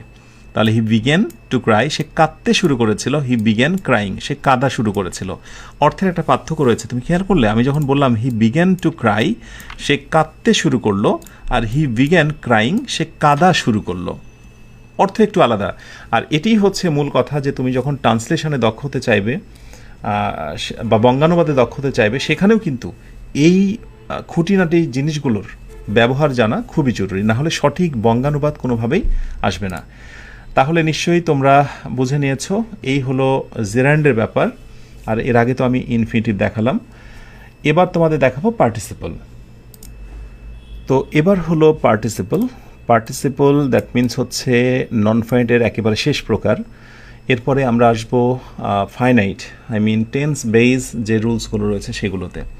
আচ্ছা, পার্টিসিপলের কথাই বলি আমরা যদি, তো পার্টিসিপলের ক্ষেত্রে বেসিক্যালি ব্যাপারটা এরকম যে এটাও ভার্বের সঙ্গে আইএনজি, কিন্তু সেটা কাজ করবে অ্যাডজেক্টিভের মতো। তো এক্ষেত্রে একটা বিষয় তোমরা মনে রেখো, আমি ছোট্ট একটা শর্টকাট দিয়ে দিই তোমাদের ফার্স্টেই। শর্টকাটটা হচ্ছে, একটু রেড করলাম, শর্টকাটটা হচ্ছে যে ভার্বের সংখ্যা হচ্ছে দুইটা থাকবে। একটা বাক্যে ভার্বের সংখ্যা কয়টা থাকবে? দুইটা থাকবে। তো প্রথম ভার্বটা নিয়ে সমস্যা নেই, দ্বিতীয় যে ভার্বটা থাকবে, এখানে আমি ভার্ব টু বলবো আর কি, ভার্ব টু বলছি, ব্র্যাকেটে টু। এই দ্বিতীয় যে ভার্বটা থাকবে সেই ভার্বের সঙ্গেই মূলত আইএনজি হয়ে যায়, এটাই হলো মূল বিষয়। প্রথম ভার্বটা যে কোনো টেন্সে থাকতে পারে, সেটা প্রেজেন্ট টেন্স, পাস্ট টেন্স, সেটা বড় কথা নয়, কিন্তু দ্বিতীয় ভার্বের সঙ্গে আইএনজি হয়ে যায়। যেমন এটা হলো একটা প্রথম verb, I went back to work, আমি কাজে ফিরে গিয়েছিলাম, ক্লোজিং দ্য ডোর, দরজাটি বন্ধ করে। ওকে, সো দ্বিতীয় ভার্বের সঙ্গে আইএনজি হয়ে যায়, পার্টিসিপল সেন্সে দ্বিতীয় ভার্বের সঙ্গে আইএনজি। আবার আই স দ্য বয়, আমি বালকটিকে দেখেছিলাম, স হচ্ছে ভার্ব ওয়ান মানে প্রথম ভার্ব, দ্বিতীয় যে ভার্বটা বসাতে হবে সেটার সঙ্গে আইএনজি, সো এই হচ্ছে ক্রাইং। ওকে, সো দ্বিতীয় ভার্বের সঙ্গে আইএনজি। তো এখন একটি কথা না বললে নয়, সেটি হলো যে এই সাদামাঠা নিয়মের বাইরেও মাঝে মাঝে কিছু ব্যতিক্রম দেখা যায়। যেমন আমি একটা এক্সেপশন দিয়ে তোমাদের বোঝানোর চেষ্টা করি। যেমন আমি যদি বলি যে he went to market dot dot some TUCTS products.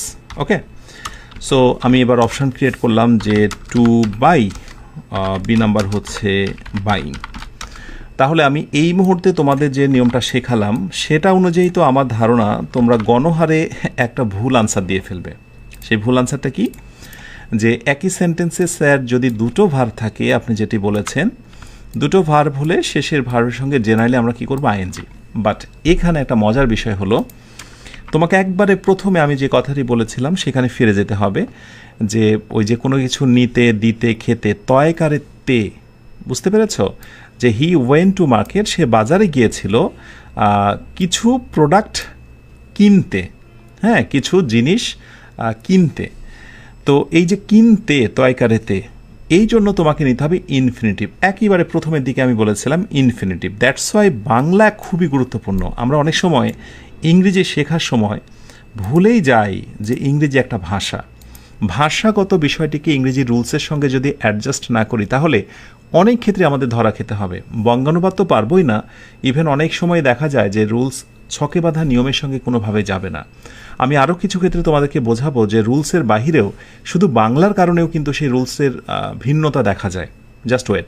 তাহলে ব্যতিক্রমটা মনে রেখো যে একই সেন্টেন্সে দুইটা ভার্ব হলে যদি অর্থটা হয় ওরকম নিতে, খেতে, দিতে, তাহলে কিন্তু ইনফিনিটিভ হতে পারে। এক্ষেত্রে একটা বিষয় আমি আর একটু হেল্প করতে পারি, সেটা হলো এই বাক্য দ্বারা বা এই ধরনের বাক্যগুলো দ্বারা স্পেসিফিক একটা উদ্দেশ্য বোঝায়, মানে একটা কি বলবো, পারপাস ইউজ করে, মানে সে একটা উদ্দেশ্য নিয়ে বাজারে গিয়েছিল। ওকে, আর আগের বাক্যটায় যেটাতে আমাদের আইএনজি বা পার্টিসিপল হয়েছিল সেখানে দেখো আমি বালকটিকে দেখেছিলাম কাঁদতে, এখানে আমার কোনো উদ্দেশ্য নেই। তার মানে উদ্দেশ্যহীন বাক্যতে শেষের ভার্বের সঙ্গে আইএনজি হয়, আর একেবারে উদ্দেশ্য নিয়ে বিশেষ কোনো পারপাস নিয়ে যখন কাজ হয় তখন সেটিতে কি হয়, ইনফিনিটিভ হয়। এটা একটা ক্লু হতে পারে তোমার জন্য। ব্যাস, এই হলো মোটামুটি তোমার নন ফাইনাইটের তিনটি গুরুত্বপূর্ণ বিষয়, ইনফিনিটিভ, জেরান্ড এবং পার্টিসিপল। ইনশাআল্লাহ যে কোনো পরীক্ষায়, যে কোনো রাইটিংয়ের ক্ষেত্রে এই রুলসগুলো খুবই গুরুত্বপূর্ণ। তার প্রয়োগ তুমি ইনশাআল্লাহ দেখতে পাবে যখনই তুমি একেবারে প্র্যাকটিক্যাল ইউজ শুরু করবে। এইবার আমরা শুরু করব finite, that means tense base যে রুলসগুলো। তো ফাইনাইট ভার্বসের ক্ষেত্রে বেসিক্যালি যেটা আসছে সেটি হচ্ছে ফার্স্টে টেন্স বেসড কিছু রুলস। তো টেন্স অনেকগুলোই প্রকার, যেটা তোমরা জানো। তো টেন্সের এই 3 প্রকার, তারপরে 12 প্রকার, সবগুলোরই মোটামুটি প্রয়োগ আমরা দেখি না। যেই কয়টা বেশি গুরুত্বপূর্ণ এবং যেগুলোর ক্যারেক্টারিস্টিক্স বা ট্রেড বা বৈশিষ্ট্য যেগুলো বলি আমরা, যে বৈশিষ্ট্যগুলো দেখে রাইট ফর্ম ভার্বসে আমরা ভার্ব নিরূপণ করি, তার ভিতরে প্রেজেন্ট ইনডিফিনিট টেন্স, এরপরে present continuous, present perfect, past indefinite, future indefinite, এই হাতে গোনা 5-6টা টেন্সের কিছু শব্দ মুখস্থ রাখা খুবই জরুরি। তো তোমাদের কাজ হলো ক্লাসটি শেষ করেই অ্যাডভার্ব অফ ফ্রিকোয়েন্সি অর্থাৎ প্রেজেন্ট ইনডিফিনিট টেন্সের এই বৈশিষ্ট্যগুলো একবারে ঠোঁটস্থ, মুখস্থ এবং কণ্ঠস্থ করে নেওয়া, যে এগুলো থাকলে সাধারণত প্রেজেন্ট ইনডিফিনিট হয়। আমি সাধারণত বলছি কারণ ব্যতিক্রম হয়, আমি সেটা দেখাচ্ছি। এইগুলো থাকলে সাধারণত কি হয়, প্রেজেন্ট ইনডিফিনিট টেন্স হয়। এই বৈশিষ্ট্যগুলো যেমন she always drinks coffee in the morning, সে সকালে সবসময় কফি পান করে। যেহেতু এখানে রয়েছে অলওয়েজ, তাহলে আমি ধরেই নিলাম যেটা প্রেজেন্ট ইনডিফিনিট টেন্স হবে। যাদের টেন্সের সমস্যায় আমার টেন্সের ক্লাসটা একটু ভালো করে দেখে নিও, কেমন? আচ্ছা, তাহলে পরীক্ষায় কি থাকবে? এই জায়গাটায় ফিলিং ইন দ্য গ্যাপ থাকবে, এখানে ফিলিং ইন দ্য গ্যাপ থাকবে। তো ফিল ইন দ্য গ্যাপে এখানে রাইট উত্তর কি? অনেক সময় ড্রিঙ্ক থাকতে পারে, ড্র্যাঙ্ক হতে পারে পাস্ট টেন্সে, অথবা অন্যান্য কিছু, অথবা টু ড্রিঙ্ক হতে পারে। তো তুমি বুঝে নিয়েছো যেহেতু অলওয়েজ রয়েছে, দ্যাট মিনস এটা প্রেজেন্ট ইনডিফিনিট টেন্সের মধ্যেই থাকবে। সো তুমি লেখার ক্ষেত্রেই হোক, বলার ক্ষেত্রেই হোক, বা পরীক্ষায় হোক, অবশ্যই এই ব্যাপারটিকে প্রায়োরিটি দেবে। তো সাথে এটা বলি যে আমি এখন যতগুলো জিনিস তোমাদের মুখস্থ করতে বলছি টেন্স রিলেটেড, সবগুলোই আবার অনেক সময় ব্যতিক্রম হতে পারে। যেমন আমি একটা এক্সাম্পল দিই তোমাদের। তোমরা যদি ধরা বাঁধা একটা নিয়মের মধ্যে সীমাবদ্ধ থাকো, তাহলে কি ধরনের ধরাটা খাবে সেটা খেয়াল করো। ধরো আমি এরকম একটি বাক্য দিলাম যে he is always kind to everyone. Okay, আরেকটি বাক্য ধরো আমি দিলাম যে he has always been kind to everyone.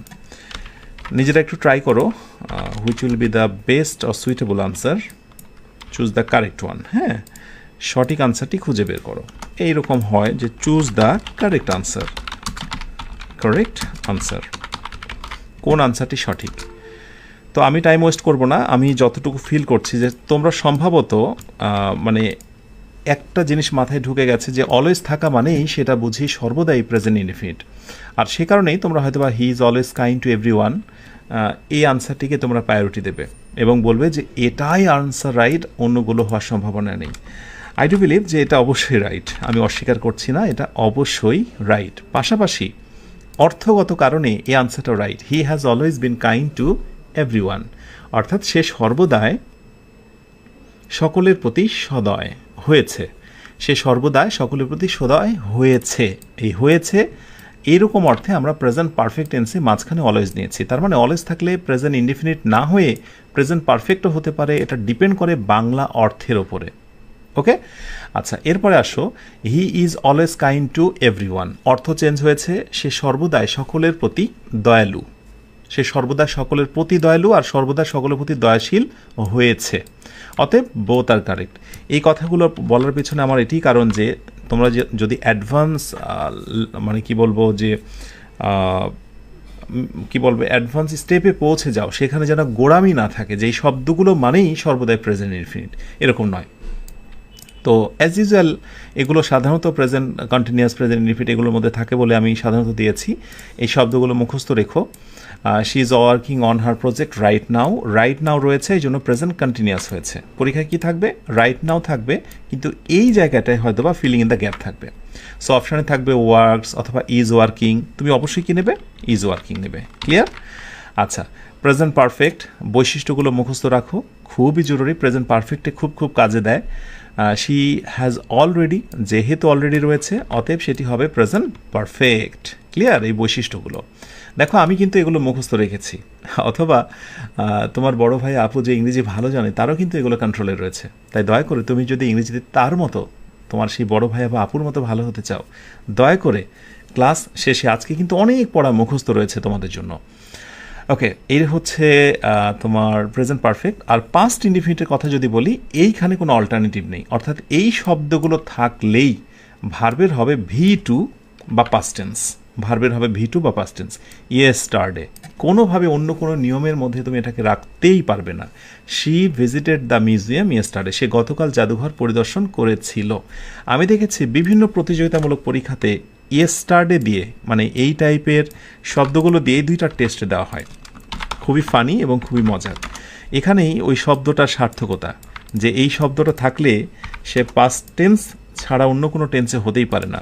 হয়তো বা আরেকটা থাকলো যে she has visited the museum yesterday, তো সে গতকাল মিউজিয়াম বা জাদুঘর পরিদর্শন করেছিল, আর সে গতকাল জাদুঘর পরিদর্শন করেছে। তো করেছে যখন বলছি ইয়েস্টারডে রাখা যাবে না। সো যেহেতু ইয়েস্টারডে, দ্যাট মিনস অবশ্যই প্রথমটাই হলো আমার রাইট। আমি দেখেছি বিভিন্ন প্রতিযোগিতামূলক পরীক্ষায় এই এমসিকিউ টাইপের প্রশ্নটা থাকে।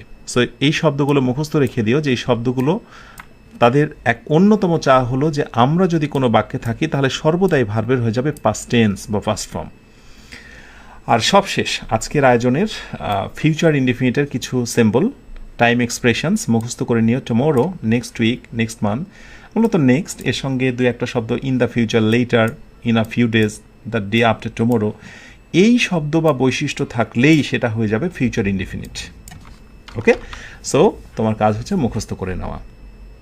সবশেষে একটি কথা বলি, আগামী ক্লাস আমাদের আরও একটি ক্লাস থাকবে রাইট ফর্ম অফ ভার্বসের ওপরে, এবং ইনশাল্লাহ সেই ক্লাসটি হওয়ার পর অর্থাৎ আজকের এই 36তম ক্লাস এবং আগামী দিন ইনশাল্লাহ 37তম ক্লাস, এই দুইটি ক্লাসের ভেতরে আমি যা যা পড়াবো এরপর যে কোনো প্রতিযোগিতামূলক পরীক্ষায় যেখানেই তোমার ভার আসুক না কেন, ভার ব্যবহার করতে যাও না কেন, ঘুরে ফিরে এইগুলোই বারবার অ্যাপ্লাই হবে।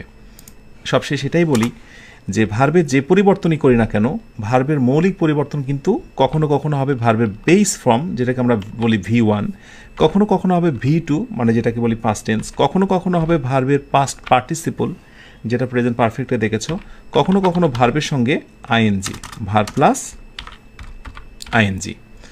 মূলত এই চারটি ভার বসানো নিয়েই কিন্তু মূলত রাইট ফর্ম অফ ভার্বসের কাহানি। ওকে, রাইট ফর্ম অফ ভার্বস। ওকে, এইগুলোই আমরা শিখছি। ইনশাল্লাহ আগামী দিন আমরা টেন্সের আর কিছু নিয়ম, যেমন সিকোয়েন্স অফ টেন্সের কিছু নিয়ম রয়েছে, দুইটা সেন্টেন্স একসাথে হলে কি হয় সেটা আমরা দেখব। সেখানে হয়তো বা কন্ডিশনালের কিছু নিয়ম আসতে পারে, হোয়েন বা কিছু সাবঅর্ডিনেট কনজাংশনের নিয়ম আসতে পারে, আর এরপর কিছু ব্যতিক্রম শব্দের সমন্বয়ে ভার্বে কিছু কারেকশন হয়, সেগুলো দেখব। ব্যাস, এর মধ্য দিয়ে শেষ হবে রাইট ফর্ম অফ ভার্বসের রুল। আলহামদুলিল্লাহ, তোমরা শেষ করতে পেরেছো। দ্যাট মিনস আমাদের আজকের দুটো ক্লাস শেষ হলো এবং এর মধ্য দিয়েই ঈদের আগের ক্লাস শেষ হয়ে গেল। আলহামদুলিল্লাহ, সামনে ঈদ চমৎকারভাবে উদযাপন করো। আর ঈদের এই মধ্যে বিশেষ করে যারা চালাক স্টুডেন্ট, চালাক শিক্ষার্থী আছে, তারা কিন্তু একটা কাজ করে ফেলবে, সেটা হলো ঈদে মাংস খাবে, সাথে সাথে রিভিশন অব্যাহত থাকবে। অর্থাৎ একটু রুটিন করে নাও, সকালে 2টা ক্লাস, এরপরে দুপুরে একটু ভালো খাই দাই, তারপরে একটু বিশ্রাম, আবার বিকেলে 2টা ক্লাস, একটু খাই দাই, আবার রাতে তারপরে একটু হ্যাভি লোড নিয়ে আর একটু বেশি ক্লাস। দিনে তুমি চাইলে কিন্তু 5-6টা পর্যন্ত ক্লাস করে ফেলতে পারো। তোমার পুরনো ঘাটতিগুলো পূরণের এই এক চমৎকার উপায়। আমি আমার শিক্ষা মানে কি বলে, যখন ছিল কি বলে স্টুডেন্ট লাইফ, ঠিক সেই সময় আমি আমার পরীক্ষার অনেক পড়াগুলোকে ছুটির মধ্যে কাভার করতাম। আমি এই জন্য কিন্তু একটা তোমাদের মোটিভেশন দিয়েছি, ওটা আমার জীবন থেকে নেওয়া একটা কোটেশন ছিল, যে যতদিন কর্মে প্রবেশ না করছো ততদিন পর্যন্ত leisure time, pass time, holiday বলে জীবনে কিছু নেই। এগুলোকে তুমি যদি একেবারে ছুঁড়ে ফেলতে না পারো, তোমার কর্মজীবন, তোমার আগামী জীবন চমৎকার হবে না। এগুলো বাস্তব, আমার জীবন থেকে বলা কথা, জীবন থেকে শেখা কথা। জীবনকে আসলে তোমাকে তোমার মতো করে সাজাতে হবে এবং আমি বিশ্বাস করি তুমি পারবে, যদি তুমি ইংলিশ মজার সাথে থাকো, যদি তুমি আমার সাথে থাকো। আমি বারে বারে ক্ষণে ক্ষণে তোমাকে মনে করিয়ে দেব কোনটি সঠিক পথ, কোনটি ভুল পথ। বারবার চিনিয়ে দেওয়ার পরেও তুমি যদি ভুল পথে থাকো, সত্যিই তোমার জন্য মন থেকে আমি দোয়া করি মহান আল্লাহ যেন তোমাকে হেদায়েত দেন সঠিক পথে ফিরে আসার। এটি আমাদের ইংরেজি শেখার শেষ চেষ্টা। প্রিয় বন্ধুরা, শেষ করবো আজকের আয়োজনটি। কেমন এনজয় করেছো দুটো আয়োজন, দুটো ক্লাস, একটু কমেন্টে জানাতে থাকো। আর প্রস্তুতি নাও, ইনশাল্লাহ ঈদ পর ইনশাল্লাহ আমরা 12 তারিখে আমাদের ক্লাস শুরু করব। ইনশাল্লাহ তোমরা প্রত্যেকে ভালো থেকো, অনেক ভালো। সবাইকে অগ্রিম ঈদের শুভেচ্ছা, ঈদ মোবারক। সাথে এটি বলি, খুব কাছের মানুষের সাথে সম্পর্ক ছিন্ন করো না, প্রতিবেশীর সঙ্গে ভালো সম্পর্ক রেখো। ঈদের দিন বাবা মাকে সালাম দিয়ে নামাজ পড়তে যাবে। আর ঈদের দিন কোনো দিনই তো নয়, ঈদের দিন বিশেষ করে মনোমালিন্য করা যাবে না।